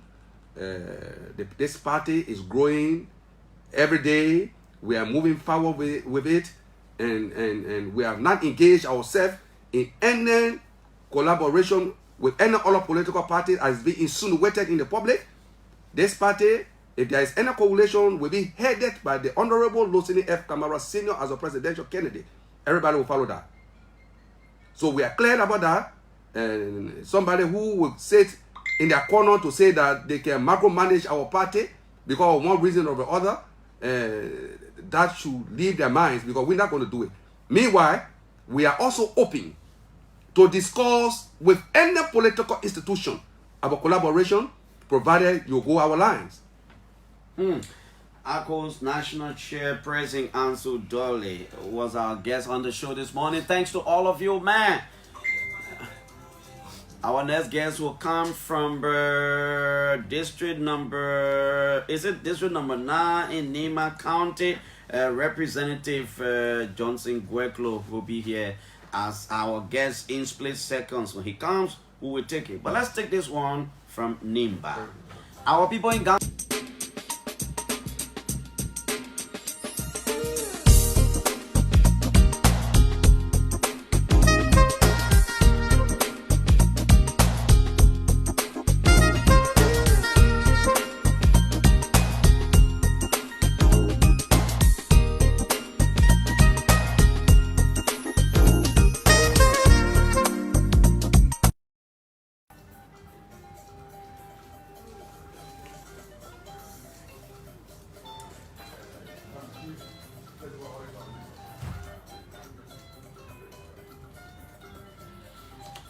Representative Gweklo will be here shortly. Gweklo, as a matter of fact, is from a place called Zikepa in Yahweh Mensno County District. That's the headquarters of Yahweh Mensno, actually.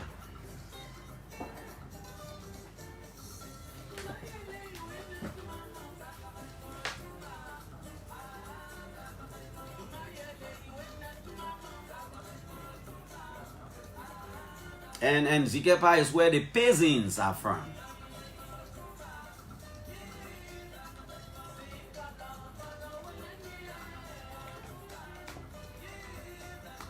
He used to be president of the United Methodist University. It's difficult for you to play the music and Nimba Elo will not shake their head.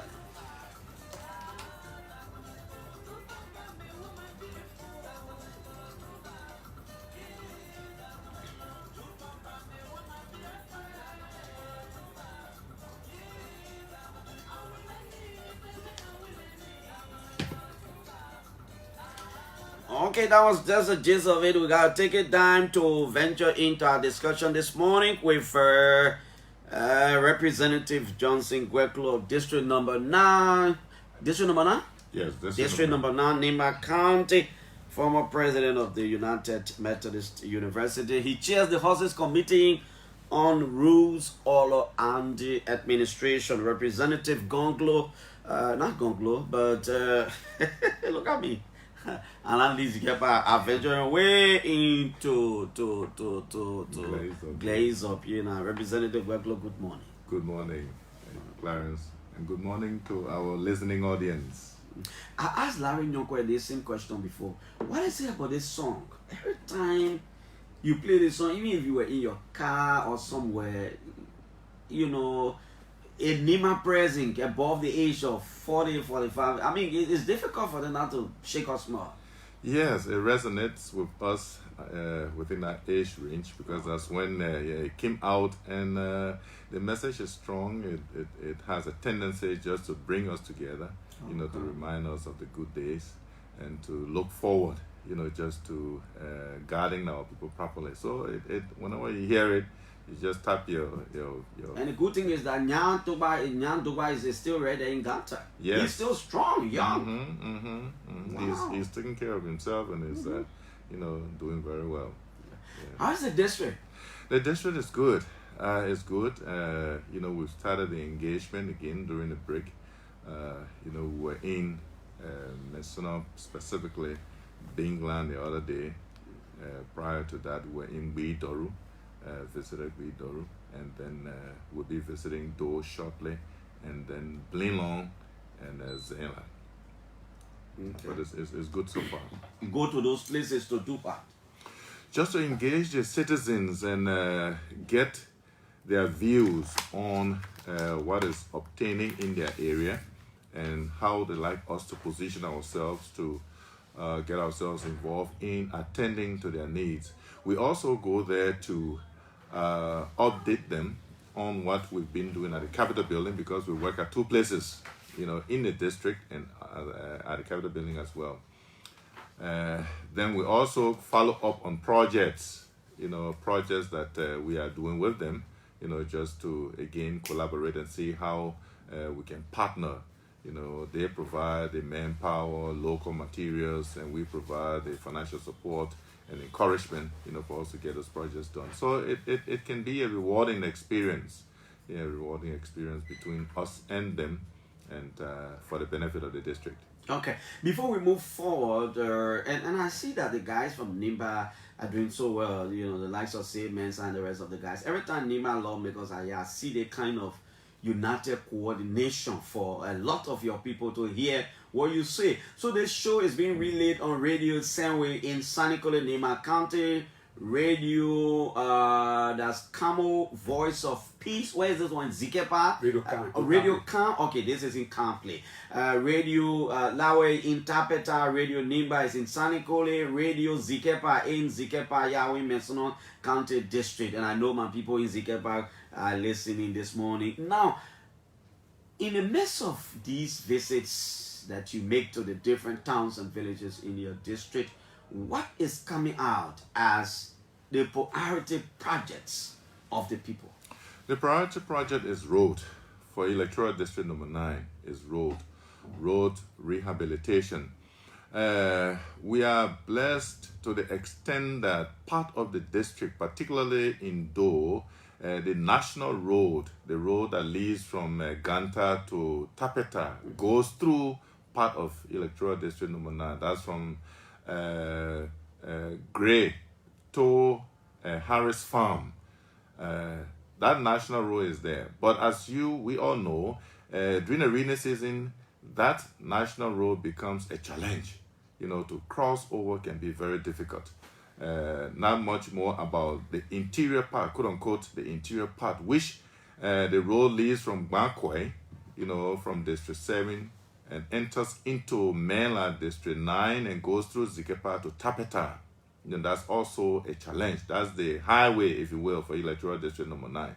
And then there's a part that comes from Powin to Dampa that goes through the Blinnon area.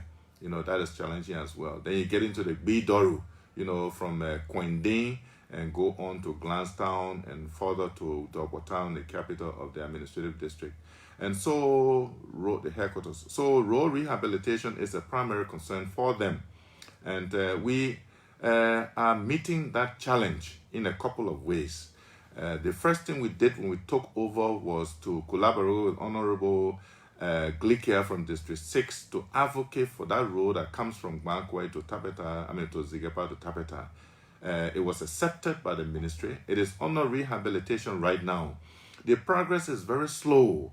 That gave us the reason to elevate the discussion at the plenary level of the House, for which the Ministry of Public Works was mandated, along with colleagues from the House, to go and inspect the road to see why the company is progressing very slowly.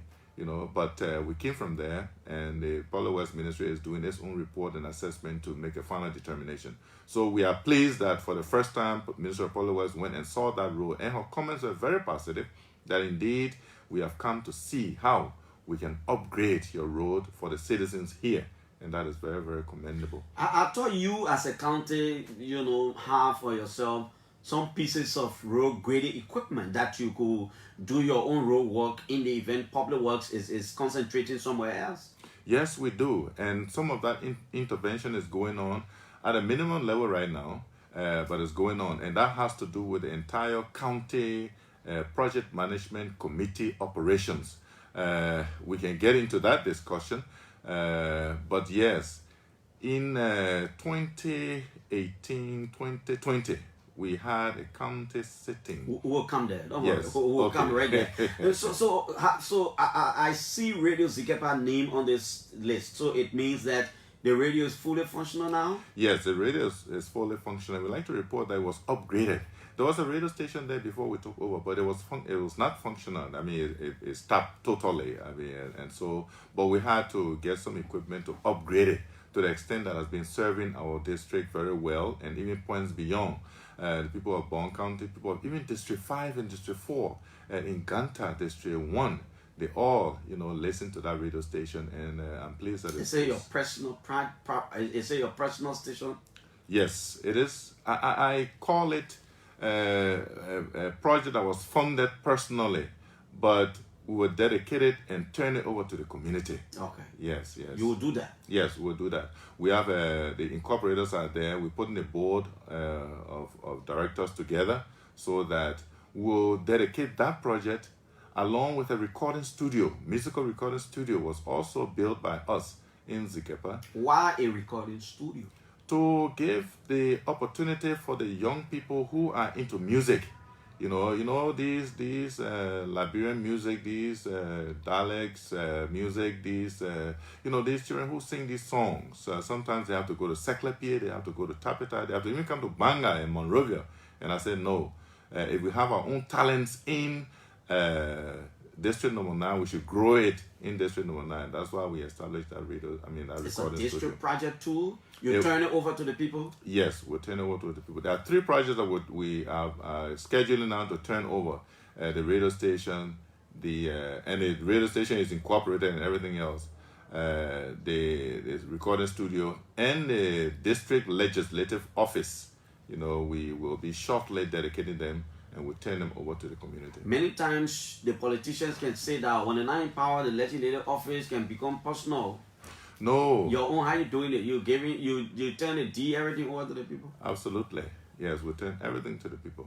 It's constructed now. Yeah, it's constructed now. Wow. It's constructed now. I mean, you can never be 100% with building, because you always see something you want. Whose money?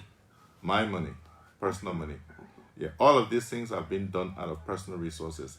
The things that have, are being done by government money, that's the bridge in Dawstown, Dorpa Bridge, the Wall Bridge. That's the county development fund, the county appropriation.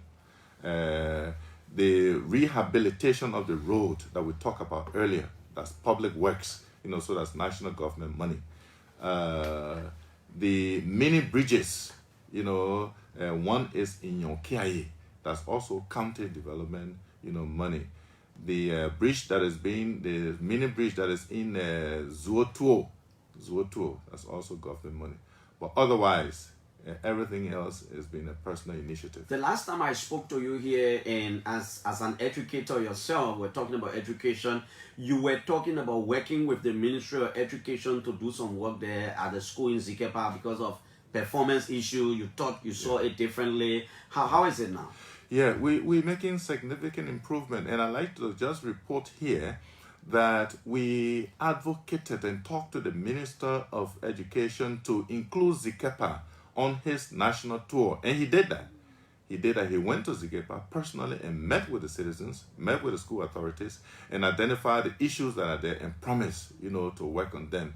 And he told them, say, your representative, been knocking my shoulder to come here, and I had to include this on my national tour, which I'm very grateful for, because there are many areas he could have visited, but he chose electoral district now Zikepa to be one.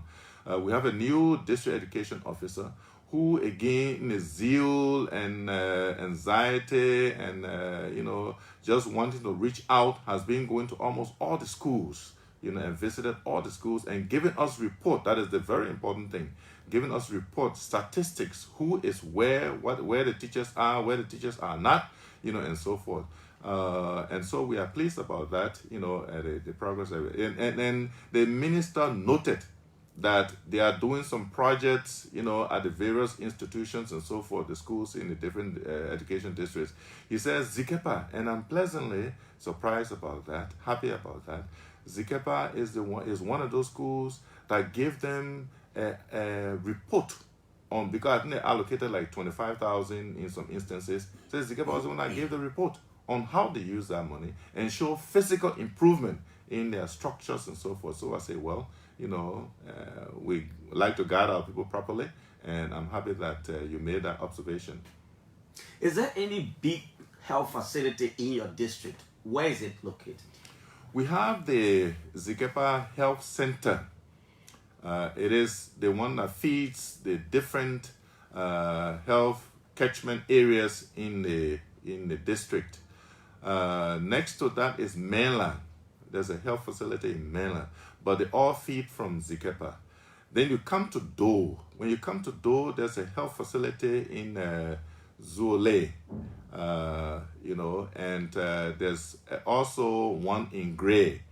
There is one in Bidoru, Glanstown specifically, and then there is one in Tiastown, the Tiastown Health Facility is not functional yet because of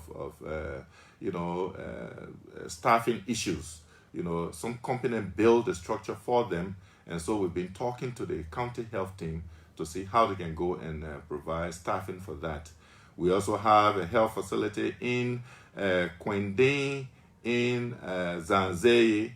We work along with an NGO, international NGO, Acres of Hope, and they constructed that health facility that has been turned over to the county health team and is now functional and operational. I know there are smaller health centers all over the place.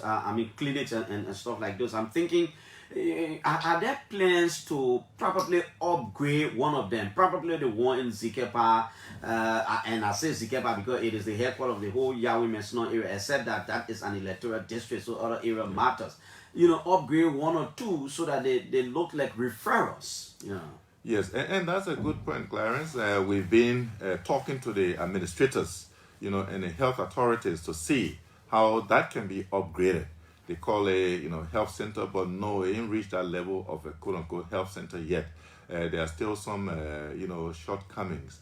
We work with our committee, our budget team, and so far they placed in 20,000, to support the health center. So we'll work with the administrators and the county health team to make sure that money is processed. They are doing a project, a staff quarter, so that money could be applied to, because that's one of the conditions, to have a staff quarter, because periodically they rotate, the staff at the various clinics and health centers. So that would be able to accommodate the staff. Mm-hmm. Fair enough. I think we can leave this straight now and venture into other issues in Nimba. Now, I don't know whether you people have heard this, but this is a privileged information, and I want to let you know that several citizens groups in Nimba are planning massive protests for this quote-unquote 2.8 million PMC money that they think civil society wrote for. And, I've been speaking to the PMC chair, other people, PMC chair say, well, the superintendent has not mandated us to release report. The superintendent, I call him and say, oh, you know, the people who asking for the report, we ain't trust them. The issue stay in court. They are not the right leadership. Of course, civil society head, civil society national head said, no. We were in court, but recognize that man, he's being done. Have you heard about this whole thing surrounding the PMC issue in Nimba? Yes, I'm the co-chair of the caucus, and so we've been working along with the PMC and the caucus to see how to host a county sitting and how we can continue to work as PMC. But let me just put some things in the right perspective. Sometimes, our positions are taken because we don't have the full information. Things are not disclosed fully. The PMC came into existence, this particular one, in 2020, at which time, you know, some amount was appropriated, 2.8 million or so. And so the PMC has been working. We approved a budget at a sitting that included repair of the yellow equipment, projects in the different districts, and some other activities, you know, and so the PMC has been performing in that direction. And so we were planning a new sitting because we got additional money. Yeah, we have some money, a little over $2 million, you know. And so before you go to the sitting, we meet as a caucus because we have this legislative oversight responsibility, at which time the PMC comes to us, you know, as a caucus to do a preliminary report, if you will, that we will review together. If there are issues, we ask them to answer those issues before we make that presentation at the county sitting. They did that. They came and brought us a preliminary report. We reviewed the preliminary report. There were two major concerns there. The first major concern was the financial issue. They say, oh, the finances you have got here, we don't understand it. So you're going to bring a bank statement. And they went and brought a bank statement that was stamped by the bank stamp. They brought it to us. I, as co-chair, share it with the colleagues. I said, this is the bank statement that we requested for. You all review it and compare it with what the report, the preliminary report that has been presented to us. You know, they did that. Then we talk about the equipment. They say, oh, all the equipment, you know, they are all down. They were not repaired and this and that. As we speak, they repair the company that was contracted, Khalil, you know, Brothers, is in town, opposite the ministerial complex. That's where they are located. You know, because I've been hearing that they are not in town. No, they're in town. You know, I will give you even that number. You can do your independent verification. And so the equipment were repaired. 18 pieces of equipment were repaired. The PMC chair and his team came and reported to us. And we say, okay, the best thing to do, organize a turnover opportunity for us to go so we can turn the equipment over to the county, you know, that your equipment has been repaired. There were 21 pieces, but 18 were repaired. A few of them were beyond repair, if you will. To repair them, you might as well just buy a new one, you see. So before we could do that turnover, then the road between Seklepi and Tabita became a serious concern, for which the Ministry of Public Works, you know, requested to use the county equipment, you know, to clear the road, to maintain the road until the rainy season was over. It was accepted. The question with that was the MOU between the ministry and the county administration was incomplete in a sense that it didn't identify who will repair the equipment just in case something goes wrong while they are using it. You see, it's like, oh, Clarence will come to me and borrow my car. Oh, Babe, let me use your car to go to Ganta. I say, okay, fine.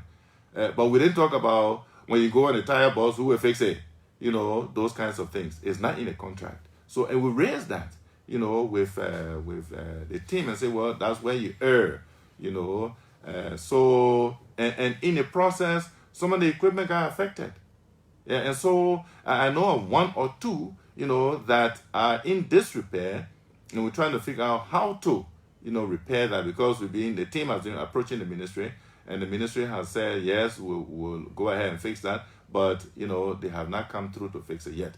Then they take that as, oh, the equipment will not repair. You cannot blame the county administration for that, you can blame to the extent that you can blame them for the language of the contract, that then clearly define, what will happen if, the repair, the equipment gets into disrepair.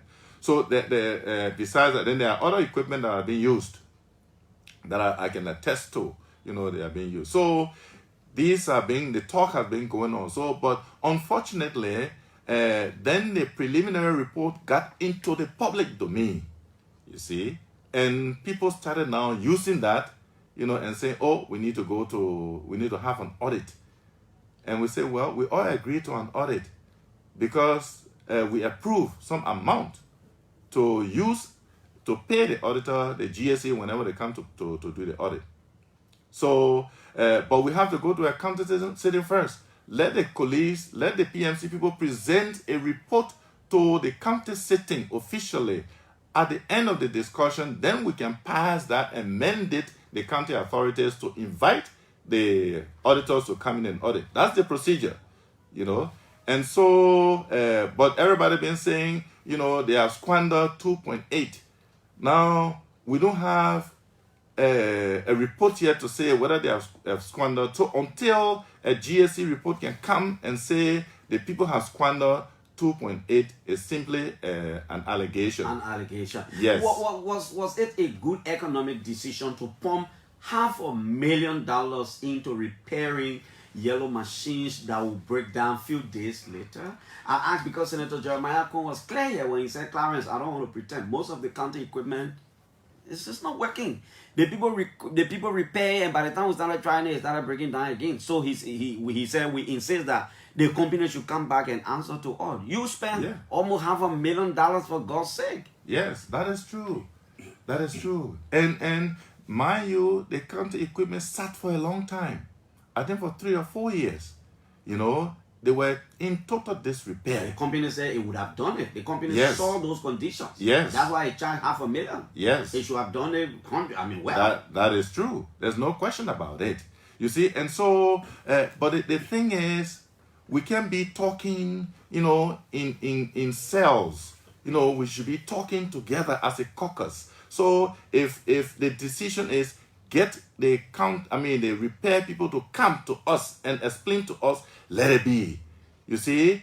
And it shouldn't be like, you go and talk in your own closet, then I come and talk into my own closet. No. And that's why I keep insisting that we should have another meeting. I've hosted a meeting twice at my place. The senator has hosted a meeting in his place. I think the same thing is in Bond County. Yeah. The citizens there are insisting that there can be no county sitting until the county leadership and the PNC can account for the monies, the previous monies that were allotted and they've used. They must account for those monies to pave the way for county sitting. I'm sure that's the same thing creeping into NIMBA. The Safer Society writes PNC and say, just give us a report of expenditure. I use our money.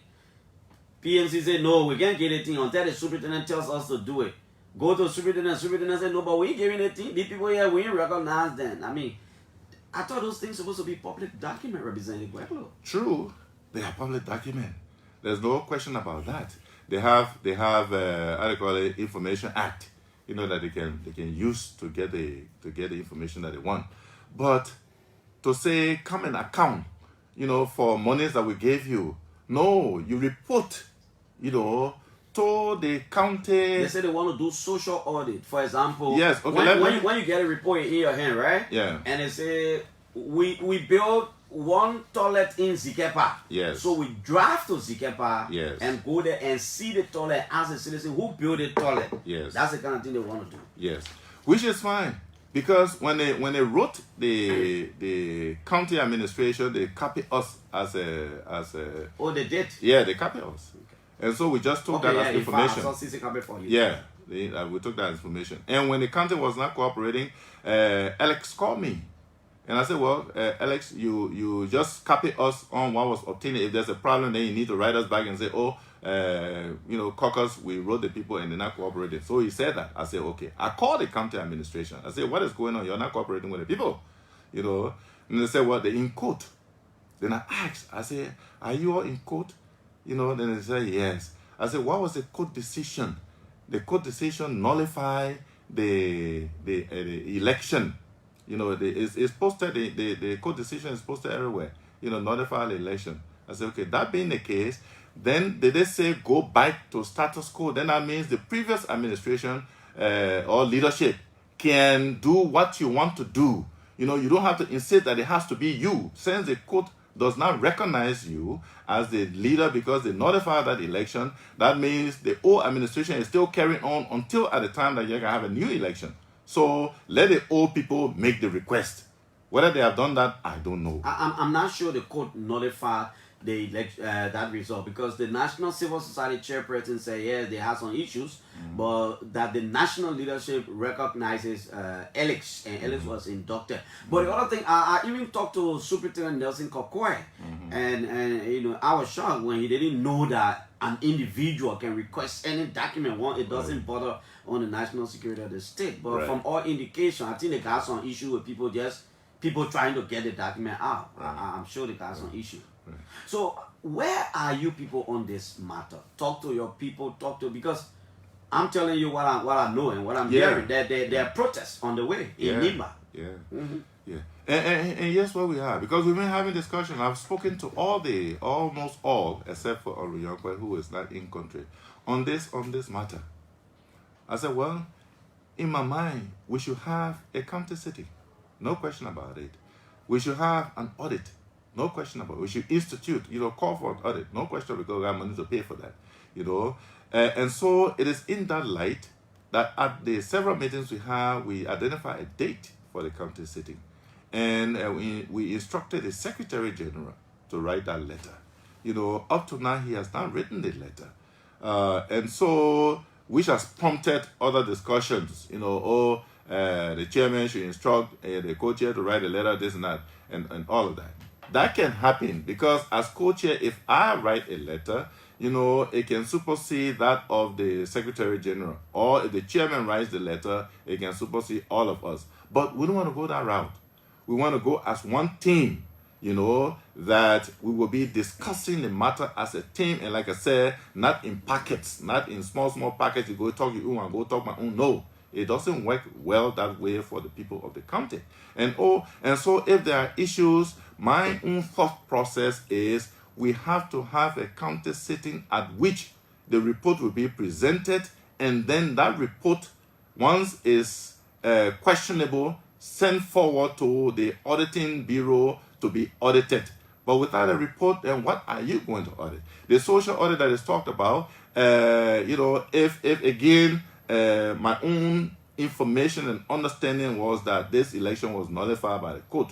So if that is not the case, and an individual wants to write and ask for a social audit, because when they brought to the social audit to my attention, I asked the colleagues. Some of them asked, what is a social audit? I asked Alex. I said, Alex, the question that is coming from caucus members is, what is social audit? You see, and so he needed to respond to that, and so that I can convey the message to the colleagues for them to understand.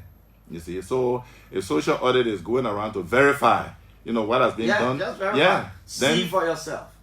Yeah, then there's nothing wrong with that. There's nothing wrong with that, and that can be. And even Alex and I talk about it. I say, well, sometimes our understanding of audit can be in the negative. We always think that when people go to audit, it means they're going to go catch a crook or something like that. No, it's not always the case. You go to audit to make sure that things are in the right perspective. You got value for money.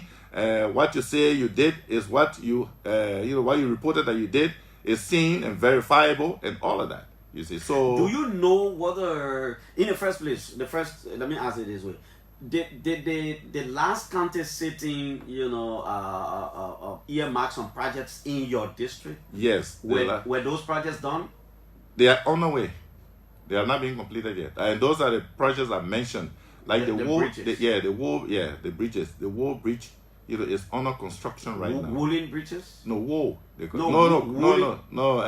Concrete. Concrete. Yeah, concrete bridge. Yeah, it's been done. The Yonkiai bridge is also being done. The Zuotuo, the guy went there and did some preliminary work. He's very slow, but it's on the way.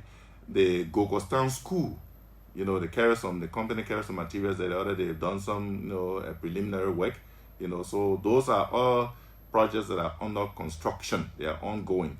I've had issues with the progress, but yes, they are there. And in a report that was presented to us, they presented how much has been paid for each of those projects in all of our districts, and how much is still pending, that has not been paid yet, that is at the bank.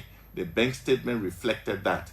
So that's why we say that all these discussions... I mean, if you get money in the bank, why don't you pay the contractors to finish your project? No, they got to pay it in stages. I know, but I'm saying once the money is available, then the stage thing, it will not be a matter of argument. Because once you pay the bank money, you finish the stage, you pay. Once the money there, you got to waste time. Yeah. The stages will just go ahead. No, it is the stages that are delaying. Because the contractors are slow. Like I just said, I even recommended that they should terminate one of the contractors in my district. I think so. Because for example, if I'm supposed to give you $10 and the first stage is $4, I gave you the $4. Right. You must do the $4 work. Because I got $6 sitting down. They're waiting for you. That's correct. Yeah. Yeah.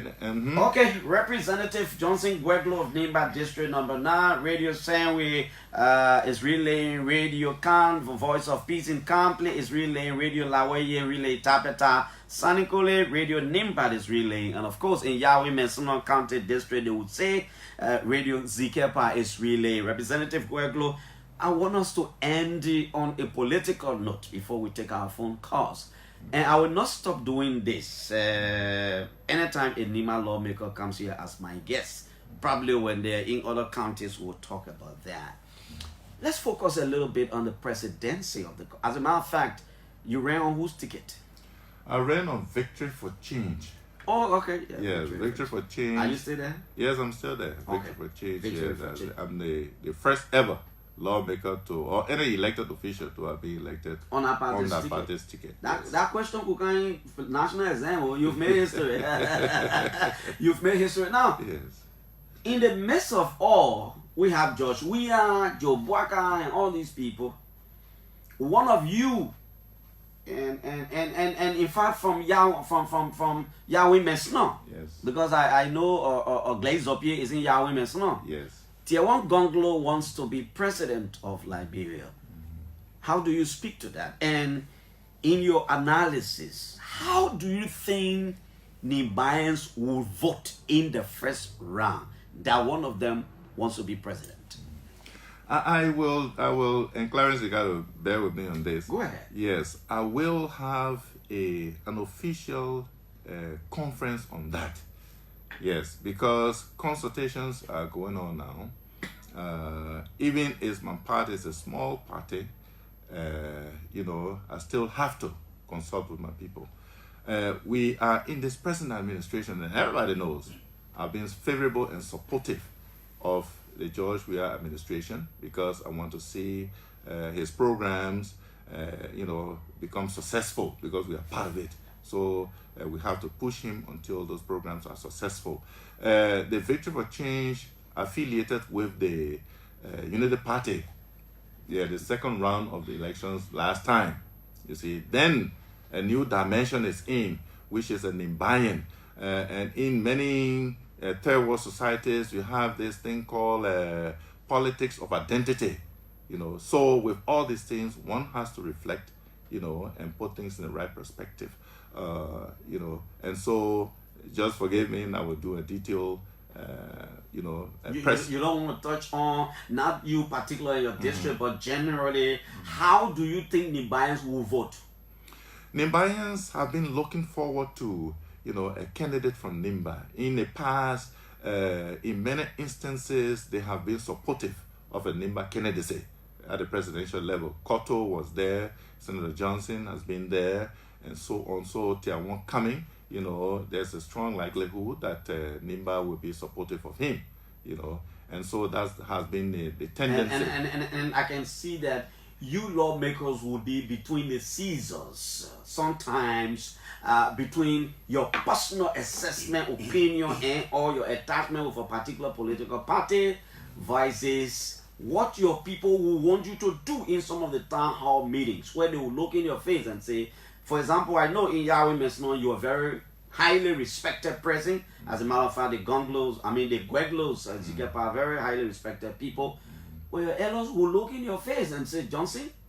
You know, probably they will say Johnson. They will call your name. Some kind of name the elders will call you and say, look, you know what? Look, everybody wants good thing from the accounting. You got to join us in this thing. At that point, you become, I mean, I'm just imagining. Yeah. Those are all possibilities. Those are all real situations. Do you know Gonglo well? Yeah, I know Gonglo well. He and I have been in conversation. Does he have what it takes to be Liberia's president? Yes, Gonglo has the integrity. He has the strength. You know, he has the leadership ability. He's unbending gentleman. Yeah, so yes, he has what it takes to be a president. It's a tough question. It is. Yeah. And so this is why we have to just look at the circumstance in its totality, where we find ourselves now. If Gonglo were to become president, will he be the first person from Yahweh Mesnon to venture into that? As far as your recollection is concerned? Yes, as far as, yes, he will be the first person. From Yahweh Mesnon. Yeah, from Yahweh and Mesnon. from your terrain. Yes. Yes. I hope I'm not dragging you into something else, oh man. No, that's okay. That's okay. Yeah.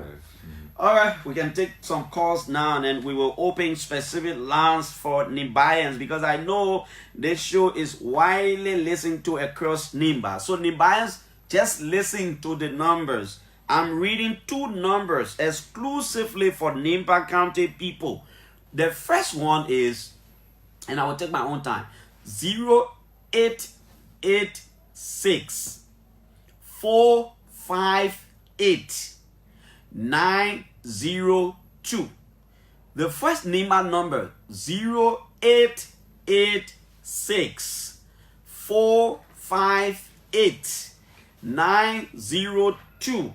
And the second Nimba number is 0770 942817. 0770 942817. Those numbers are exclusively for people in Nimba. And the other callers can call 0777 700-995 and 0555 995-995. So 2 for the other people, 2 for Nimbayans. Hello? Yeah. Good morning, my brother. Good morning. Okay. I'm Abraham T. Young, CK Mr. Young, one of my country musician. Okay, let's hear you. Where are you speaking from? I'm speaking from Jacob. Okay, let's hear you. Okay, my brother. So I kind of saw one of the issue to become president of Liberia. I will say that not only money to support that. If he put his hand out to say he want to contest, but because anybody can put their hand on Nima, it will not be like the people that been putting their hand on Nima that will be putting them. Man, I was in front of he was in front of division in Lima. If Nima want to be divided, you're going to come to Nima to tell Nima people that, okay, you vote me. For me, I will say no. I get trained and follow. I can never think. I will tell them what I do. Councilor, they go home and do it. Did he play? You say wait. Chichi, wait now, wait. You say why he play? You say he wanted to divide Nima. Oh my God, the guy is gone. I wanted to ask you. I'm interested in that. You know. Hello. Good morning. Good morning. All right, my name is Abra M. Wonder, and I do join you from Great Township, Electoral District, Monan, Vacancy. You're calling from Great. Go ahead. Those are the calls I want. Yep. Thank you very much. First of all, I want to congratulate on our Johnson Quaidoo for his persistent and consistent leadership provided for the people of District Monan. Okay. Never made mistake 2017 by letting him. All the projects I need, they are all projects that some are already done and some are on their way already. That's true. He's saying, yeah. Of course. Okay. All right. My attention are very drawn to 2 issues. Mm-hmm. One had to do with the PNC public, and the other one had to do with the last question. Okay. All right. The issue about the PNC audit, we are all aware that we asking the caucus to have a county sitting first, because you cannot have an audit report where the PNC that were installed into office, they are not reported to the county authority. Based on the report upon the PNC, if there will be any suspicion, then the county authority will call for audit. Okay. But in so doing, doing some research down there, since 2012, Nima County has not conducted any audit from their account. Okay, let's go to the second one quickly now. United Color, please. Okay. Yeah. So the issue about the presidency, I think, is very clear. Who was elected by all, so you cannot just sit down in Monrovia and take the latter decision to say, I'm going this way. As an individual, you can do it, but as a district, you have to come back with people to So as a Nibayan yourself, how do you think Nima County people will vote?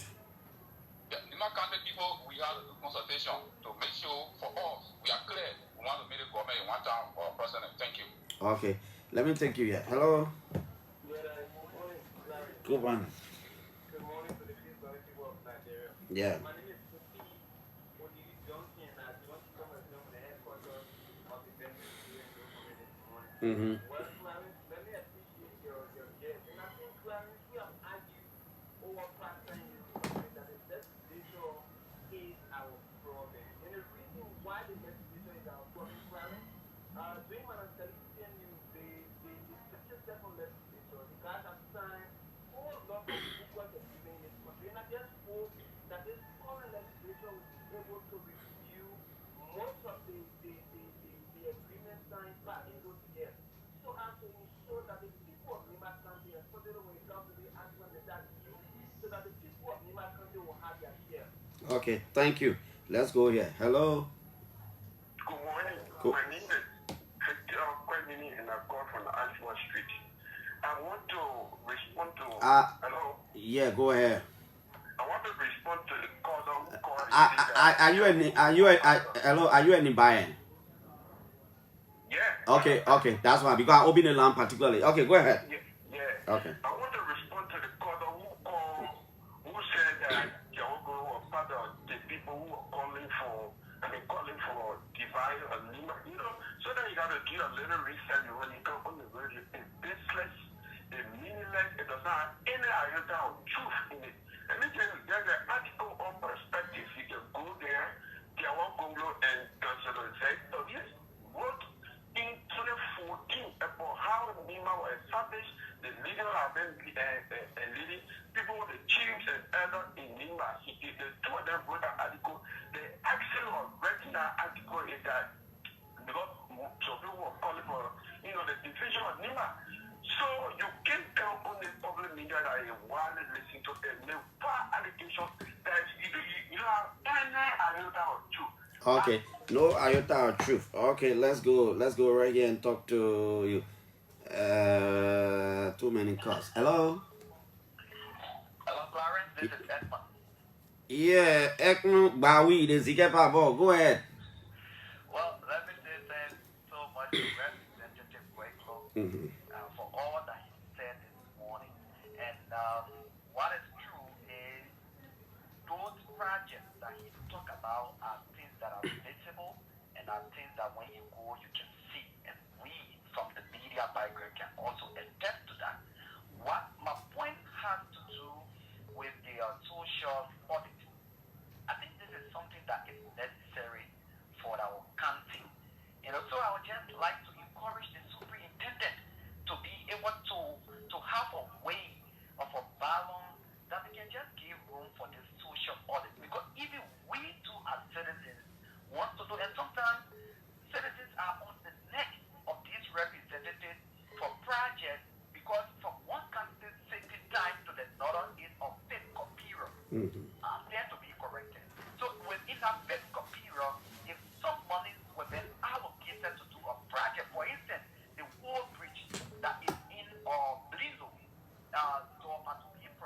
to be precise, since it started a year ago, the rain season is not here. What has happened? Those are things that they should give way. Okay, Edmund. For this to be done. Thank you so much, Larry. Okay, let's take this other call. Nibayans are calling. Hello?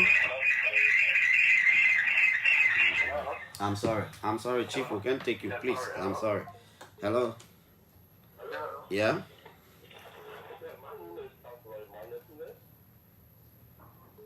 Yeah, Councilor Tule, go ahead.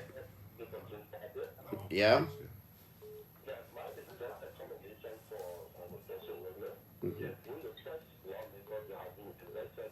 have.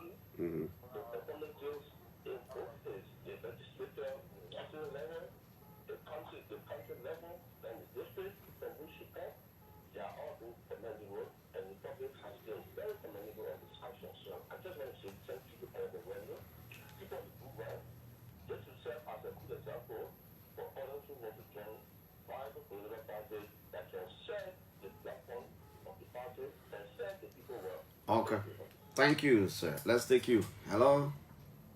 Hey, Clarence. Good morning. Good morning, Honorable Buckle. This is Ezekiel B. Beru Dennis, and I join you from my short letter residence in Lower Bagini County. Go ahead. Thank you so much, Clarence. I want to bring this to the listening audience attention.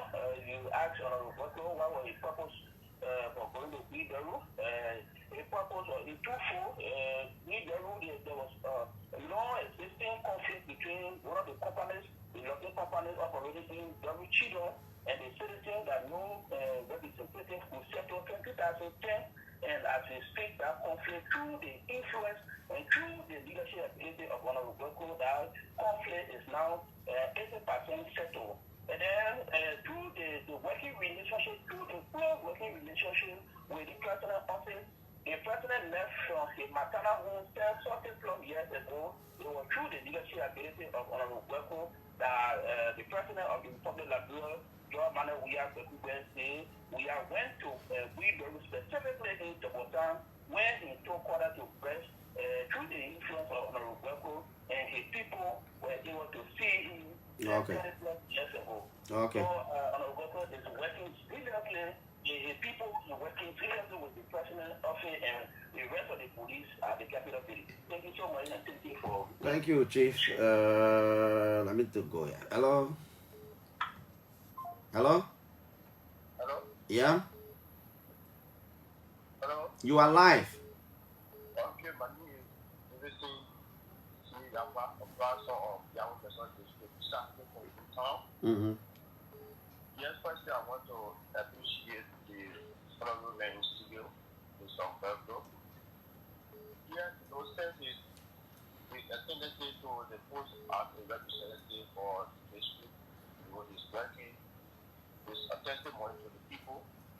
And I just want to also to continue his good work, not just for his district, but to continue to push for our country at large. Okay, Chief. Let me take one foreign call from right here. Hello. Good morning, Clarence. My name is Frank Gimsey. I'm calling from Paris. I've been knowing Mr. Buckle for a very long time. When I was student at the Newport Junior High, under the leadership of the principalship of Mr. T.K. Bestman.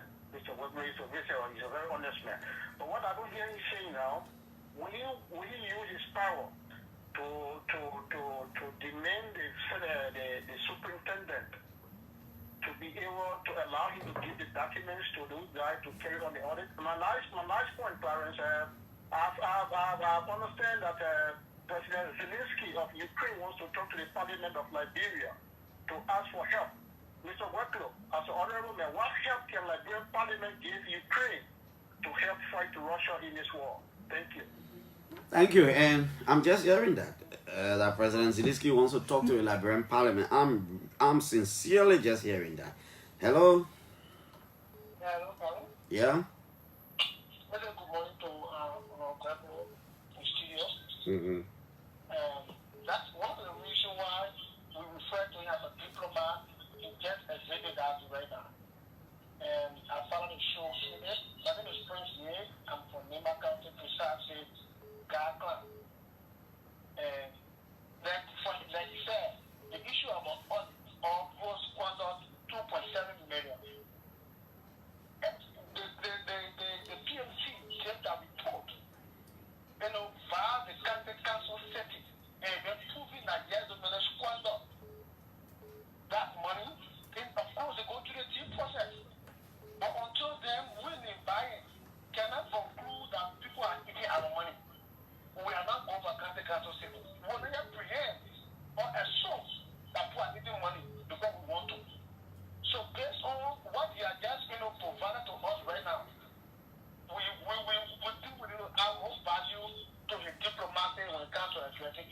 Okay, thank you. Former University President. Oh, yes, Beba. Hello? Hello? Oh? Hello there. Are you there? Okay. Then let's move back to Representative Gweklo. You listen to the callers. It seems as though a lot of people bearing testimonies of some of the things you talked about. Yes, yes, and I'd like to say thank you to them because the callers, their perspectives usually help us to, improve our own perspectives and look at things in a way and manner that will bring light, during our service and tenure. And so the citizens who want to protest, I will say to them, no, don't protest, but rather come to the county sitting so that you can make your voices heard for us to submit the report for audit. I think that's the right thing to do. Let's have the hearing immediately after the official presentation by the PMC. Then at the end, you tell us, county people, you'll send this report for audit. Then it will look at the allegations that have been made right now to see whether it is true or not. We also like to say, the gentleman who, I like to thank my party chairman. First of all, Councillor Tule, thank you very much for your observations and commendation. Thank you for giving me the opportunity to be a part of this legislature. To the gentleman who talked about Ukraine, we have a foreign policy, and generally the government of Liberia has frowned on the invasion of Ukraine. And so if the legislature is being specifically asked to, support the effort of Ukraine against Russia, again, that has not come to our attention. I don't know. But we're having leadership meeting today. I will raise that question for us to be able to take a position in the context of the position that the government has already taken. The different projects, the social audit, somebody talk about, if we can use our influence. There's nothing against that. What we had the issue with was most of the colleagues didn't understand what social audit was, but I'm sure through this presentation they understand now. And so we will have to have a meeting quickly, for us to authorize and encourage the county administration to cooperate with the civil society organizations, for the folks to go and do their social audit to determine and have another set of eyes just to see, if what we say, the PMC say they are doing, if those things are actually being done. Yeah, I think it's in order. Representative Gweklo, thank you so much for coming. We will have here more, and as 2023 comes closer, so that we have more of these kinds of conversations. Yes, before we close, let me just mention something that is, the ferry has landed on the bank of the St. John River, that between Bond County and Nimba County at the Bingland crossing point. Yeah, this ferry has landed, and hopefully, if all goes well, the last engineering work that requires preparing the landing area where the vehicles will drive onto the ferry, within the next 30 days, we hope and pray that all of that will be completed before the rain starts. Your initiative? Yes, my initiative. What is its capacity? It will carry up to 18 tons of vehicle, yes. The ferry itself, its own weight is about 12 tons. And so it will be able to, once it's floating, it will be able to made here? Yeah, made here, manufactured by local people. And that's the very exciting thing. Our own people here build it. Wow. Yes, build it. Yes. And so it's there now. The delegation, don't leave me out. No, let me go see. Let me go see for myself. Absolutely. Yeah, I really want to go see. Yes. Thank you so much, Representative Johnson Gweklo of Nimba County, District Number 9. Before we go, Senator Steve Zago of Lofa County has written the Liberian Senate, and I'm privileged to have the letter in my hand here, so I'll read it before I go. To the pro tem and leadership, the Liberian Senate, from Steve J. H. Zago, Lofa Lone Senator, Chairman, National Security, Intelligence, and Veteran Affairs. Subject, he says, looming political threat in Lofa and consequences. I bring you all Easter greetings. The Easter season offers us a beautiful twist in the affairs of God and man. Just imagine the gloom that comes with having a historic or heroic leader, accused, arrested, and conflict and crucified. This means dash hopes, aspirations, and dreams. Then came a twist. I love the sudden twist, the resurrection, the hopes, and the peace it brings. Today, in the case of the people of Lofa, the Easter season seemed to be gloomy and no sudden twist in sight. Dashed hopes, aspirations, and dreams. A dream of electing their senator freely after being denied senatorial representation for close to about 20 months. I am not a member of Unity Party, but listening to their UP chair, his statement ectomas the exact feelings in and amongst the people of Lofa.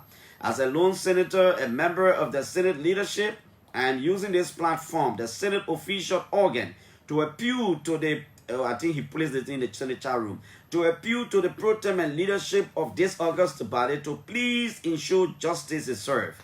We agree, while closing, that the leadership will remain in place to attend to pressing needs, and this is indeed pressing.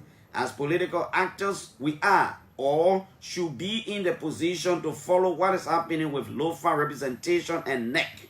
As member of this body and having oversight on security, defense, and intelligence, man on sentiments, which is difficult, I see a looming political and security threat if the UP will not or will be denied to put forth her candidate in the midterm senatorial election in Lofa. Needless to tell you how the people of Lofa still feel about the fact that Brandy J. Samuka could not be seated. Needless to tell you the history of Lofa, UP, and Dr. Edward B. and Kessley. Happy Easter season. All the best. The Lord Senator, Senator Zako Reichstadt. This is how we conclude. And in split seconds, we'll go over to Tricon Wepu for the news update. But this is how we conclude the show. God's willing, tomorrow morning we be back here with